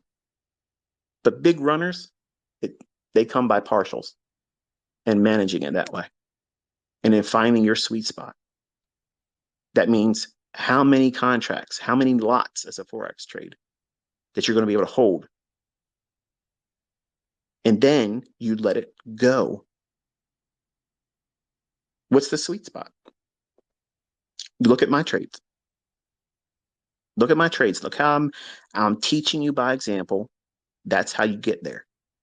Over time, you're going to take less off at your first partial, and you'll leave more on towards the end of the terminus, or where you think the price is going to go. That larger portion, you'll reserve it for that. And then over time, you'll get to the point where you'll know where your first partial would have been in the past, but because you now feel confident about what you're doing, you'll take your first partial at where your second or third partial would be. And it would be a very small one. Just a little token paying homage to how far you've grown as a trader. And when you get to a point where you've mastered your own model, and key point, you've mastered yourself, then you can start doing full pulls. And the only time you take a partial is like today, what you saw me doing in the NASDAQ, where I got that vibration saying, okay, it's going to run back on my stop. Let me just kill half the position, because if I'm wrong about that, at least I have half the position still on after the first partial was taken. Then if it rolls down and hits my objective, then I'm okay with that. I did proper trade management. Either way, I've lessened the load in terms of the risk, and the outcome I'm satisfied with. That's a sweet spot. But you don't know what that is for you. You don't know what that is. All of you listening, you don't know what that is until you discover it on your own. And it takes time. It takes the initiative of going through the process of doing it, exposing yourself to that uncomfortableness of not knowing. Do I hold? Do I close? And the easiest way to get past that growth is say, okay, I've been at this point where I got $6,000 in open profit. I got $4,000 in open profit, and I want to see it go further. But I'm afraid if it rolls back on me, and I'm afraid if I close it, it'll run to my target. So what do? Take half off. Take half off, and be content with whatever happens after that. That's how you do it. That's how you condition yourself to get these big runners. That's how I was able to do it. Nothing happened in the books that I bought. Nothing happened listening to lecturers and people that did this and did that. The things I heard Larry Williams, the who took $10,000 and $1.2 million, it wasn't fraud. He did it. All of his discussions didn't help me. It created more puzzles. Just like I'm sure when I'm teaching what I teach, it creates a plethora of new unanswerable questions. But those questions get answered over time. But you're expecting the all to be in your understanding right away. And some of you think that big runners should be something that, because now you can trade, you can find profitability. I need to be able to, no, you don't need that. And you shouldn't talk in terms of I need. I need places so much unnecessary pressure on performance, which by as a default will result in performance anxiety. These are so critical for people to be able to master within themselves. And you don't know what those trigger events are going to be in your trading. You don't know what it is. I can't tell you what they're going to be, but I tell you when they're going to creep in. And I give you coping mechanisms to graduate through it. And journaling is the biggest thing. That's the biggest crutch as a trader.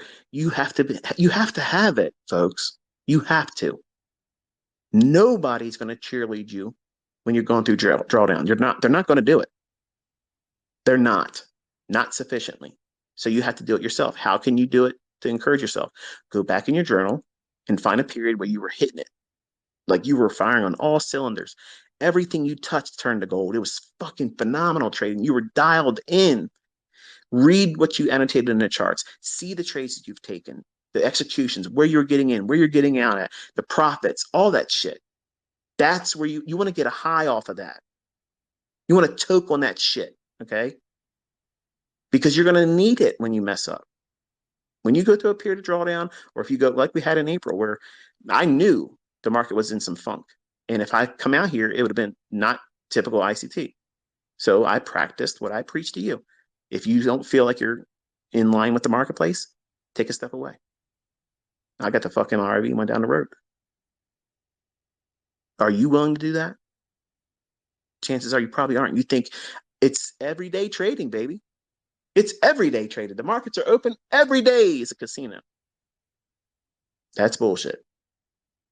If you're now learning how to trade and you haven't found your model and you haven't gone through the growth of discovering who you are and how the fuck you're going to mess it all up, everyday trading is not something you should be aspiring for.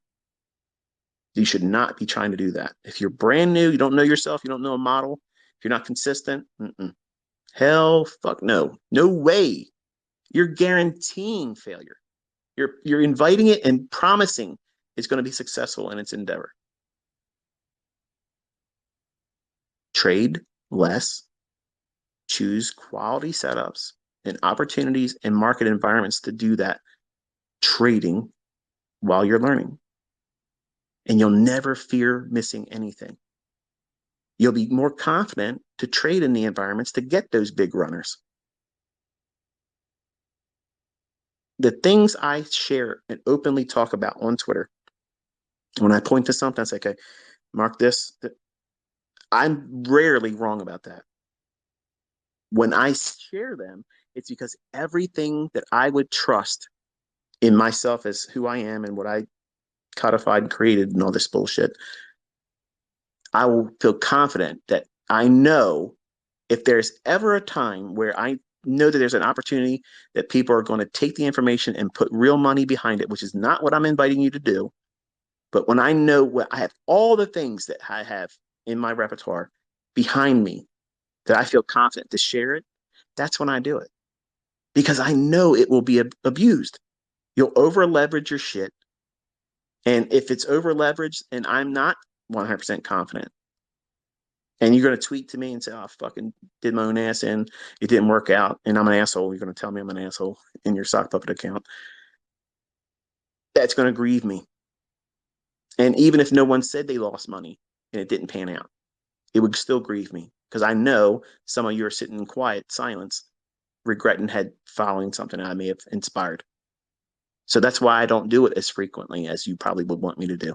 But I toss my hat in the ring once in a while just to remind you who I am and keep you encouraged.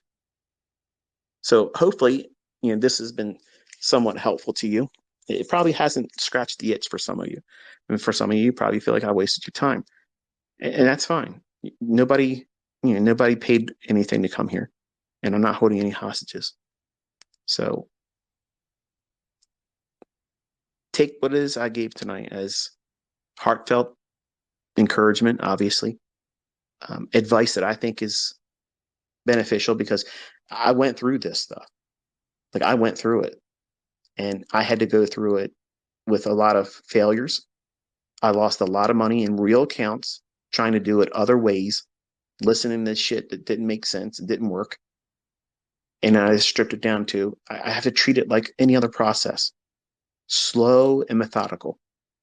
Slow and methodical wins every fucking time, just like a partial pays every time. A partial profit never fails to pay you.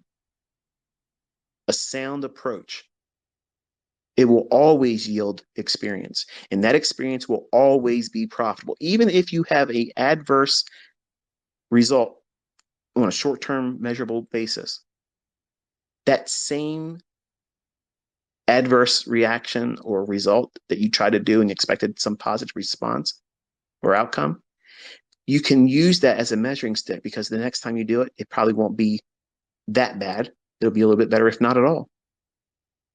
So you have to have some expectation going into this industry and trading that you're going to have failures, you're going to have setbacks, you're going to have a prolonged, much more prolonged learning curve that you never expected because listening to a mentor, whether it be me or someone else, does not guarantee your success. It does not guarantee it. Nobody can guarantee that. No one can guarantee you're going to get these big runners. But there is a proper way of doing it, and I covered it tonight. There's no sugarcoating it. There's no faster way around it. It's just you have to go through it because every single one of you listening, just like me, I have a lot of mental baggage. I have mental illness that I have to wrestle with every single day, and it's not easy. And maybe you don't have that in your existence in this world. I do. But you have probably something else. Maybe you have a spouse that is just a nagging, non-supportive person. And every time you're looking at these charts, they're going to be over your shoulder. What the fuck are you doing that for? Why are you wasting time? You're wasting your time with this. You've been doing this shit for 3 months. You ain't making any money yet. I'm not saying to be a terrible member of that relationship, but I would suggest if it's like that for you, find a way to do it away from them. And I'm not saying divorce. I'm just saying find your way of doing it where they're not able to put that energy over top of you because it will steal your joy. It will replace your passion and it'll rob you of the opportunity to be able to show them politely that they were fucking wrong. They were fucking wrong. Remember, this is your pursuit. And if you're married, you got to give them the fruits to believe in it. But don't let them choke your fucking roots before you start growing that fruit.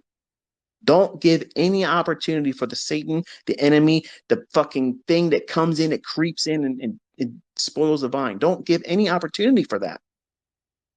You have to guard your mind, guard your time, keep the bullshit out of it. It may be toxic people. It may be members in your friendship circle, coworkers, your very spouse.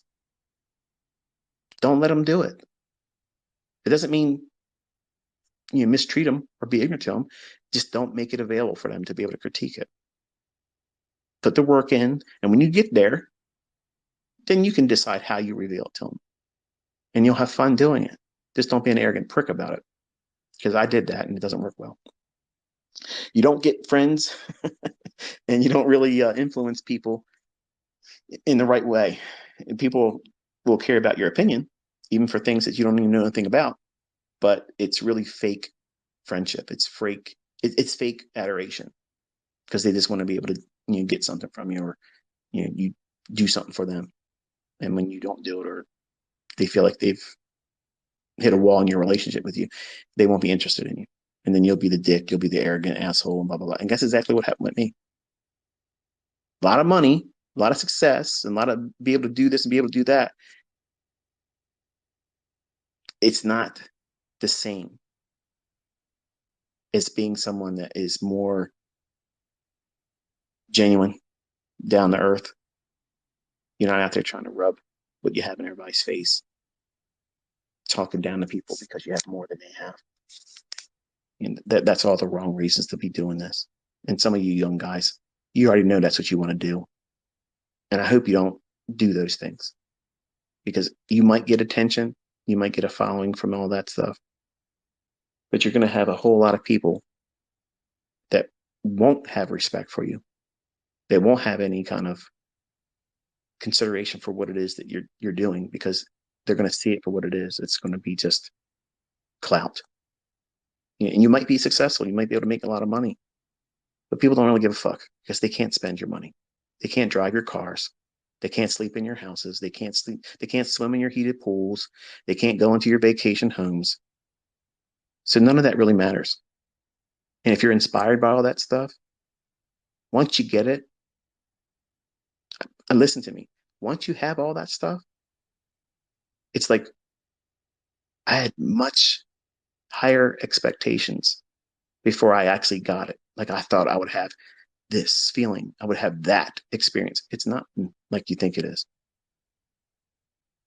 It's nice to have it, but once the novelty wears off and everybody that you know sees you have it, that's it. They're not calling you up. Hey, do you still have that sports car in the garages? Do you still go to that place that you have over here? Do you still have this over here? Do you do that? Nobody gives a fuck. But right now, when you don't have it, you think that's what it's like for everybody that has it. It's not. It's not like that. It's just stuff. You need to enjoy being successful for the reasons of being successful and free. Doing it so that way you don't have to work with fucking Carl again. You can leave. You can tell your boss you're fucking fired. Be unemployable. That's the reason why you do this. No other reason. Not for clout, not for people to suck your ass off in public. It's simply to be free of all the bullshit. You want fuck you money. And if you think that's crude, I'm talking in too much blue collar. This is what you get sometimes with me when I'm live. There's no filter. It's not pre-recorded where it's edited out. You shouldn't have your kids listening to me when I'm here anyway. I'm talking to adults. I'm talking where the rubber meets the road. This is the kind of stuff that you would have someone tell you that has gone through it. I've had the good and I've had the bad. And what some of you young guys think that you want, I've wanted that stuff too. And once you obtain it, it's not as important. And the things about being present, present in the moment, around your loved ones, around when you're around your friends, think about how many times you're posing. You're trying to be more than you really are. I did that shit all the time as a 20-year-old. All the time. $3,000, $2,000 in my pocket, all the time, knotted up. Any opportunity to pull that fucker out, going in 7-Eleven, grabbing something to drink, the whole fucking wad had to come out. Because I wanted somebody to say, damn, damn. That reminded me, yeah, I've arrived. You know how fucking stupid that was? I would never do that today. I have fucking bat upside my fucking head, be laid the fuck out and rolled right there where I stood. Somebody else would be like, damn, he was stupid as fuck carrying that knot around. It's mine now. But that's the dumb shit people do when you're young. You do dumb shit. And racing to get to these big runners before you're properly equipped mentally and the model and the experience to be able to do that consistently. You don't want to just do it one time and say, yeah, I did it. You want to be able to do it consistently, a couple times a month. That has to take time. And time is what many of you don't want to spend. You'll be in a hurry to get there and blow accounts. Man, I got no time to be learning this shit. You talk too much ICT. Let me get out here and put my money in this account. Let me go buy some accounts and challenges and fucking shit yourself trying it. And say, oh, well, I blew that again. Let me go out and try to make some more money next 2 weeks and buy some more challenges. Which one makes more sense? Because that doesn't sound like it fucking makes sense to me. It sounds like it's a waste of fucking time and money. So you're doing two things incorrectly. You're wasting your time rushing to try to do something you're not equipped to do versus taking your time, slowing the fuck down. Enjoy the process of doing this because it's a career. It's not a hobby. And some of you guys think it's like a scratch off. Like you fucking get into a funded account and like, yeah, I'm gonna get in here and make 5 figures. Like, what happens if you do get lucky and do it one time? And it was just happenstance that got you there. You're gonna know damn well which if you listen to these people that are honest, that are funded account representatives, they'll come out and tell you, they know the people that are going to be getting payouts consistently and the ones that just got lucky. They know. Are you going to be the person that got a payout the first time and know in your heart that it's probably not going to happen again? I don't want to hear that. I don't want to see that in any of you. I want to see you know beyond the shadow of doubt that you're going to be able to take money from these funded accounts and then fund yourself. Oops. Yeah. Don't have all your expected future revenue in a company like these. They may be obtainable right now, but nothing's guaranteed. Nothing's guaranteed. But if you take the money you earn from that and put it into something that makes you money, something residual income, I'm not suggesting what that might be because there's lots of things that you can do. But at the very minimum, you should have at least a real funded account in your name with a real broker, like a real broker, where they can where you can take out all of the fucking money. You can take out 50% and more, and they're not going to say no. They don't have any restrictions. You make $1,000, $10,000 in that one day, is not as long as you got time to do a domestic wire where you're at, they can send that shit out to you that day. Not you got to be profitable 5 more business days. And yeah, fuck that shit. I get it. They all have rules. Okay, they have a business model they have to adhere to. But at some point, you're going to have to leave that, or at least branch out into doing real brokerage. And I don't represent any brokers, just like I don't represent any funded account firm.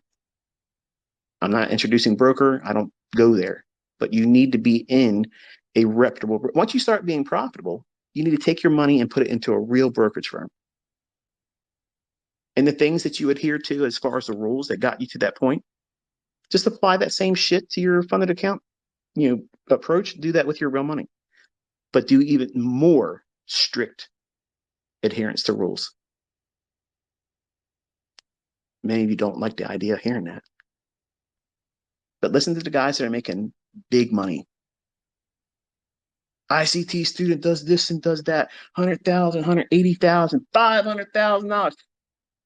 Listen to what they're risking. Less than 1%. Yeah. They listened. They listened to those presentations where everybody said, ICT is talking about 1% risk. Fuck that shit. You can't get rich doing that. Did you make $500,000 this year? Did you make $180,000 this year? Think. These cats are doing it. They're using what they learned. They're blazing their own trail. I'm not giving them setups. They're finding themselves, and they're not pushing the risk. And they're getting paid out, and they're getting interviewed by the companies that paid them out. Where's the fraud? Where's the fucking fakery in that? They're doing everything on their own, and I have so much respect, and I'm proud of them. I have many students that do more than that are quiet. They don't want any kind of fucking notoriety. And I'm proud of them too. I'm more proud of them because they know why they got into this and they're staying inside their own lane. They don't give a shit about trying to prove to anybody else. They're not working anymore. You don't need to convince them that they did the right thing. Believe me, they're waking up every day saying, "Yeah, I did the right thing." And that's what you need to do. You need to be able to be comfortable in your own skin and growing as a trader, whether it be this idea of trying to catch these big runners or whether it being just finding consistency or what asset class to trade or what model to trade. So there's so many things that you're wrestling with. You may not feel like you are, but you are. All these things are going to be impactful and they're going to either derail you, prolong your learning curve, or if you figure out what it is that you have to do to grow through it, because some of these things you're going to have to go through these things. There's no way around them. Just like that first losing trade or getting it wrong the first time. You don't want to have that experience. You might as well just do it quickly. Just do it quickly and get it over with. That's why I tell everybody, as soon as you get a live account, flip a quarter, take the first trade based on a whim. Get that loss out of the way. Let the first loss come. That way it's done. The ice is broken. Now it's nothing to fear. It's over. Because you'll sit there and him and Hall worry about, man, it's my first real trade, man. It's like, you know, what if I have performance anxiety? What if she doesn't really think I measure up? You know, that's the kind of shit that a guy does when they look at this account. They make it sexual. They want to make sure that the market talks about them to their girlfriends tomorrow. No, you're going in there to have a romp. That's it. That's it. You got a stop loss. That's your fucking protection. There's no sexually transmitted disease. It's STD. It's a standard deviation. That's the only thing closest to an STD in your trade that's ever going to be there. So don't be worrying about all this shit. You're not taking them home to meet mom. Go in, have a one night stand, a romp. That's it. It's done. Your stop loss is your protection. Your target, that's your orgasm. There it is. Simple as that. Be thankful. Happy ending. Next. It doesn't make you a player. Doesn't make you a dog. Doesn't make you a less than a gentleman. It just means that you are a trader. You're going in there, taking what's yours. That's it. And sometimes you're going to get turned down. It happens, guys. It happens, ladies. You might think that trade is something that you can take home. And they say, not tonight. And you go home. That's it. You're by yourself. You don't take any profits home. You go in the club, you drop some money, buy some drinks. Nothing happens. You lost. That's drawdown. Get over it. But guess what happens? Guess what happens the next fucking weekend? You got your girl money in your pocket and you're going out to that same fucking club doing the same fucking thing. That's your model. Well, why are you looking at trading any different? You get out there, you invest some money, you buy some drinks, you want to have a good time, and the market says, not tonight. Thanks for buying me drinks, though. You're going to go back here to the next trading opportunity at the club. It's a process. It's all it is. It's a process. How you think about it, what you make it in your mind as a deterrent or a boundary or a barrier, you're doing it yourself. It's just numbers. The market's going up or it's going down or it's going sideways. That's it. That's all that is happening. But you don't realize what you're doing internally that's preventing you to be able to get to these big runners. What you're scaring yourself with, what you're concerning yourself with, what is the distractions that being an impediment to you doing these types of trades. You know how you discover what they are? Journaling them. Journaling. There's nothing wrong about recording your concerns and saying, I noticed today when I was in the market, I was at this point, at this time, the market has done this or that. And I was concerned, not saying I was scared, I was anxious. No, I was concerned about this, whatever it was that was distracting you, whatever it was that you were worrying about, but you're not saying worry or scared. You're saying you were concerned. Concern is something like a doctor. If you have something wrong with you, you want them to have concern, but they're not coming in. They saw your says, fuck, dude, you are not going to believe this. You got fucking, what, 6 days, maybe 5 days at most, man. What the fuck? I hate to be you. Nobody's going to do that as a doctor. You're not going to, you're going to level that guy or you might even smack that woman. which is probably not the best thing to do, but you're going to be scared shitless. You're going to be wanting to throttle them. Like, what the fuck did you just come here and tell me that for? You don't want to do that. You don't want to do that in your journal. You don't want to be scaring the shit out of yourself. When you refer back to it, you want it to be neutral, without emotion. But you know, by when you say, I was concerned about this, you are saying a roundabout way that this was a major issue for you, whether it be anxiety or fear inducing. But you're not recording it that way in your journal. Everything else apart from those events has to be sugar coated self fucking love. Yes, it is absolutely verbal masturbation. It's the thing that gets you off when you go back into your journal. You're loving yourself. And there's no reason for you to be ashamed of it. It's not arrogance and pride. It's for you to read. You're not showing it to the world. You're not putting it on the New York's bestseller list. It's just for you to go back and cheerlead yourself when you need it. Because believe me, you're going to fucking need it. And by going through that process, you're completely desensitizing yourself to the outcome. It's irrelevant. If the trade wins or doesn't win, you don't care. You've been here before. You've been to this club. Yeah, I went out this many times over the years, or this year. I went to this club. I saw this girl several times, bought her drinks, bought her drinks, bought her drinks. I thought for sure after the fifth time I was going to get it. And then, no. So what are you going to do? You're not going to go there and do that again, but you're not going to stop going to that club. You're just not going to go to that lady or that guy. You're not going to give them that attention anymore. You're going to do something different because it's not yielding you the result that you were looking for. You're going through the process, just like going through the process of trying to catch these big runners. You go into one contract, graduate to two contracts, and then you take one contract off and you let that last one run. And if it stops you out, who cares? Your stoppage should be in a position where it's not a loss anyway. And you do this over time and you completely desensitize yourself to getting to the point where you can hope for these longer runs. But you can't do it right out the gate. And anybody that tells you you can with their service, their product, or whatever the fuck they're doing is bullshit. Period. They're selling you a fucking pipe dream. I'm telling you, you can do it. I'm telling you, you can do more than what you think you can do right now, but you can't do it real quick. That's all. I'm just being a realist. I'm being practical. I'm trying to talk to you with the right parameters so that way you can set yourself up with realistic expectations and then allow yourself the time to get to these thresholds that you're probably not even aware that you can do. Some of you probably don't think you'll ever be able to do a 100 handle run. Some of you are struggling, can't even find a 5 handle. And you're thinking, dude, I can't even find 5 handles consistently 2 times a week. You're talking about 100 handles. And maybe the way I'm talking to you tonight seems like it's this word salad. It doesn't mean anything to you because it feels like it's unobtainable for you.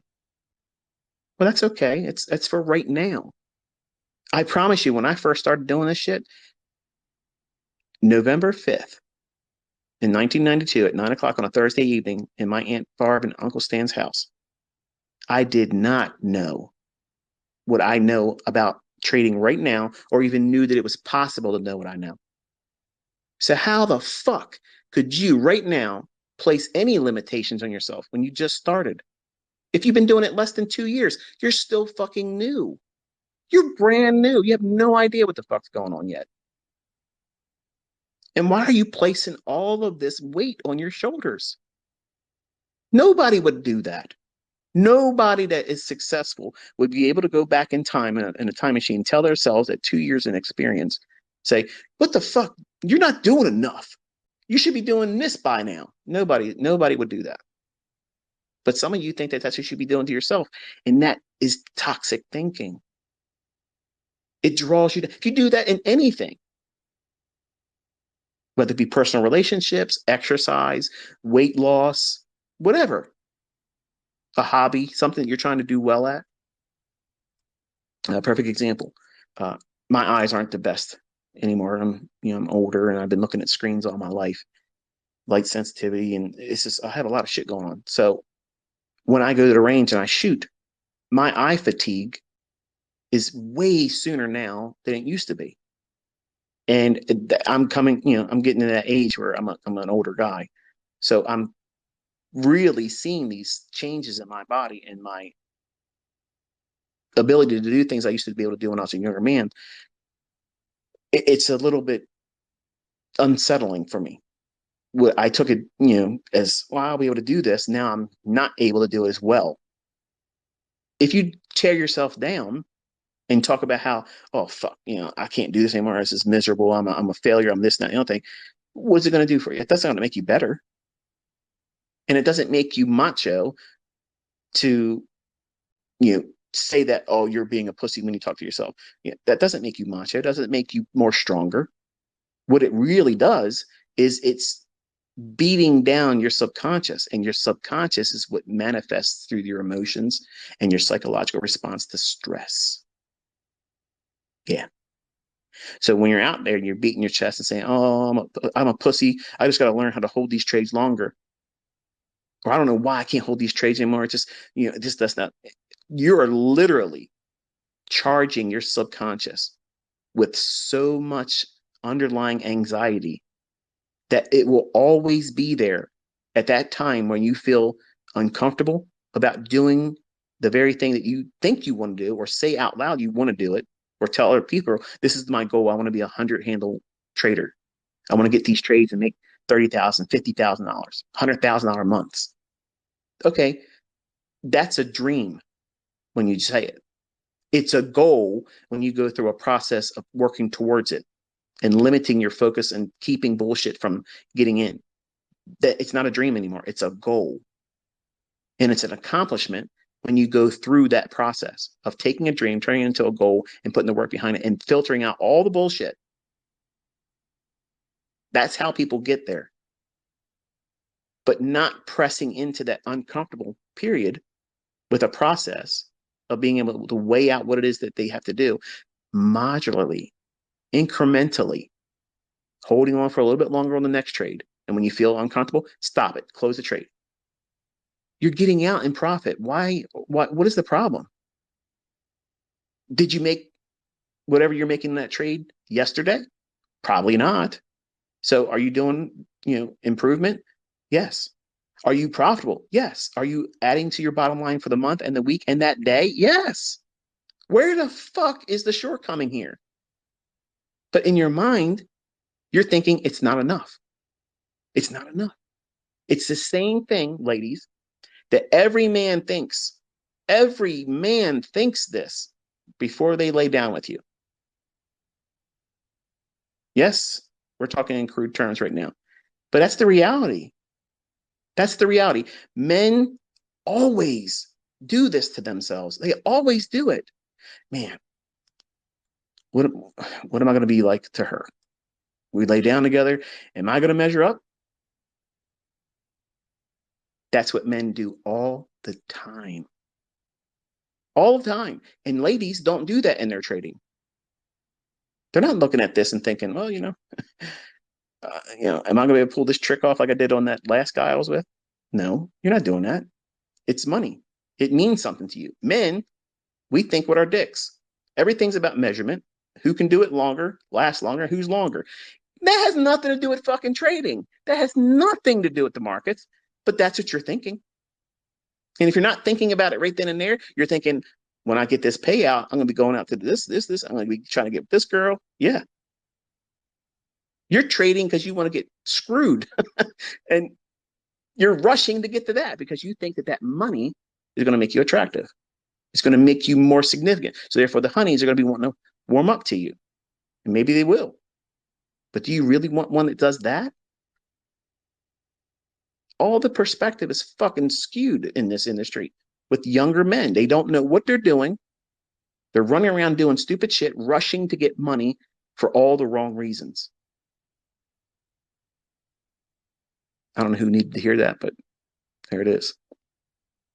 But anyway, I tried to close this a little bit ago, and I'm quite certain I'm in the doghouse when I get out of here because it's 10 after 10. I didn't get to knock on the door, so that means I'm in trouble. I am in some serious fucking trouble.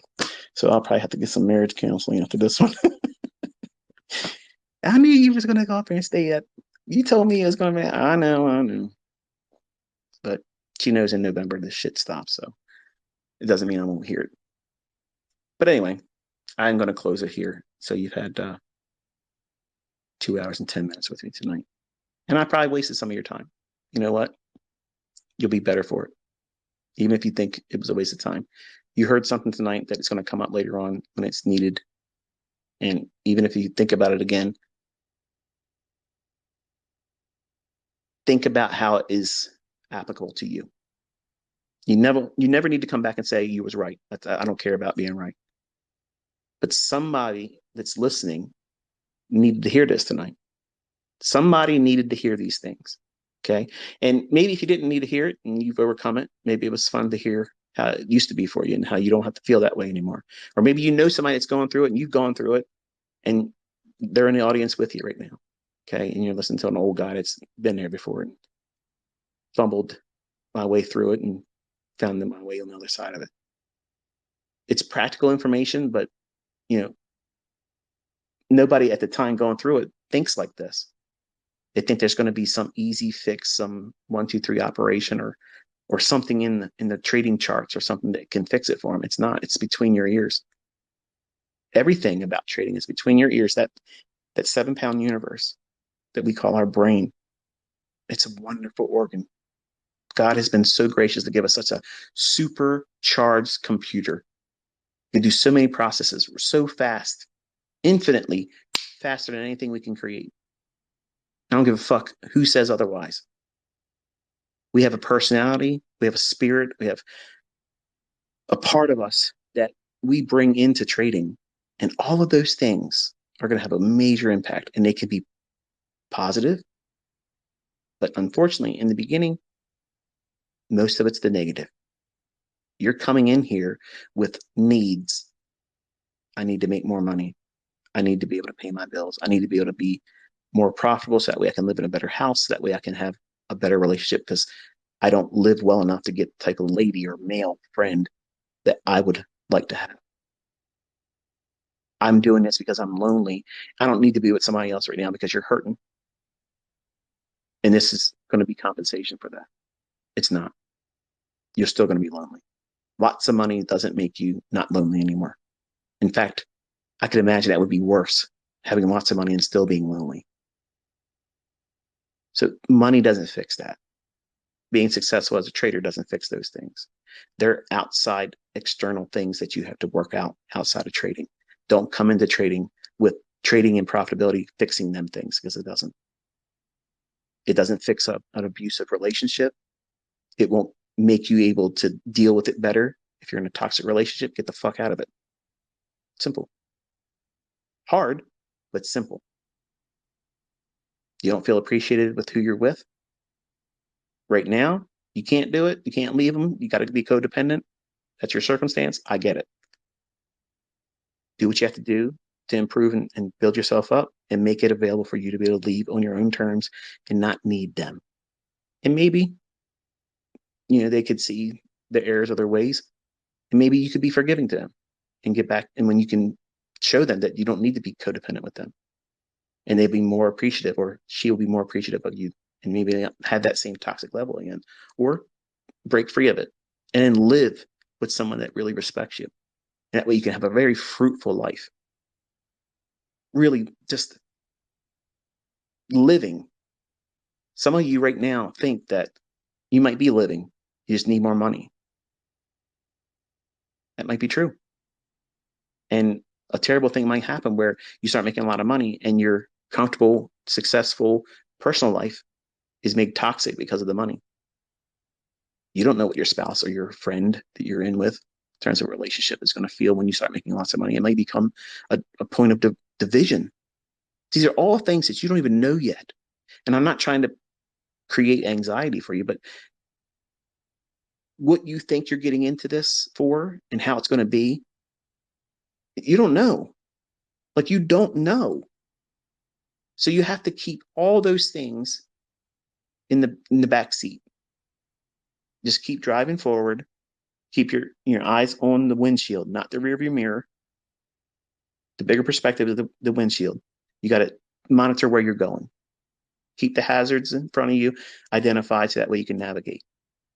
And the things behind you, that rear view mirror, that's the reason why it's so small, because they're insignificant. You've already experienced that. You don't have to relive those experiences. You don't have to go down that road anymore. Once you cross this bridge of going through the processes of finding who you are and how you're going to fuck yourself up in trading, that's the most important thing. It's not how to get into a trade. It's not what time frame to trade. It's not what ICT model or what program to follow or what mentor to follow. It's how you going to mess yourself up. How is it that you're going to do it? Because all of us do it.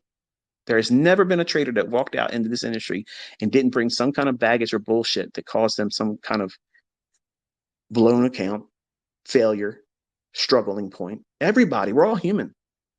We all bring that stuff into this.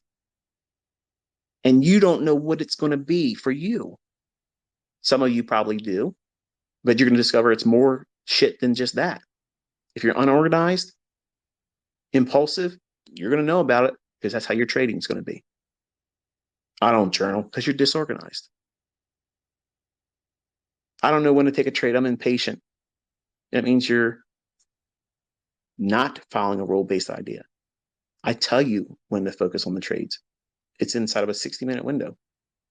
It's an obvious formation in price, reaching for a pool of liquidity above or below. What are you wrestling with still? What time frame? You start with the 5-minute. If you can't see it on the 5-minute, drop down to the 4. You can't see it on the 4-minute, drop down to the 3. You can't see it on the 3-minute, drop down to a 2, then 1. And if you have access to a seconds chart, drop down to a 30-second. But anything less than that, I wouldn't touch it. You don't have the experience for it. Or if you can't see it on 1 minute, don't do anything. Wait for the next session. But ICT, but shit, you're already showing that you can't follow rules. There's your problem. You want every session, every day trading. I'm not promising you that. Not in the beginning, I can't, because I know that you're not going to have the experience. Man, somebody needs to hear this shit tonight. I can't get off this live session. I'm already in this, the doghouse of my soul. Earn more of it, right? Nah, I've covered everything I want to cover tonight. So hopefully you got something out of this tonight. If you did, let me know on Twitter. Give me a heads up. Say thanks. Or if it was bullshit, just say it's bullshit. I'll mute you. I promise I won't block you. I'll mute you though. I ain't got time for the toxicity. But if it was helpful to you, I appreciate it. Just let me know. And until I talk to you next time, enjoy your weekend and be safe.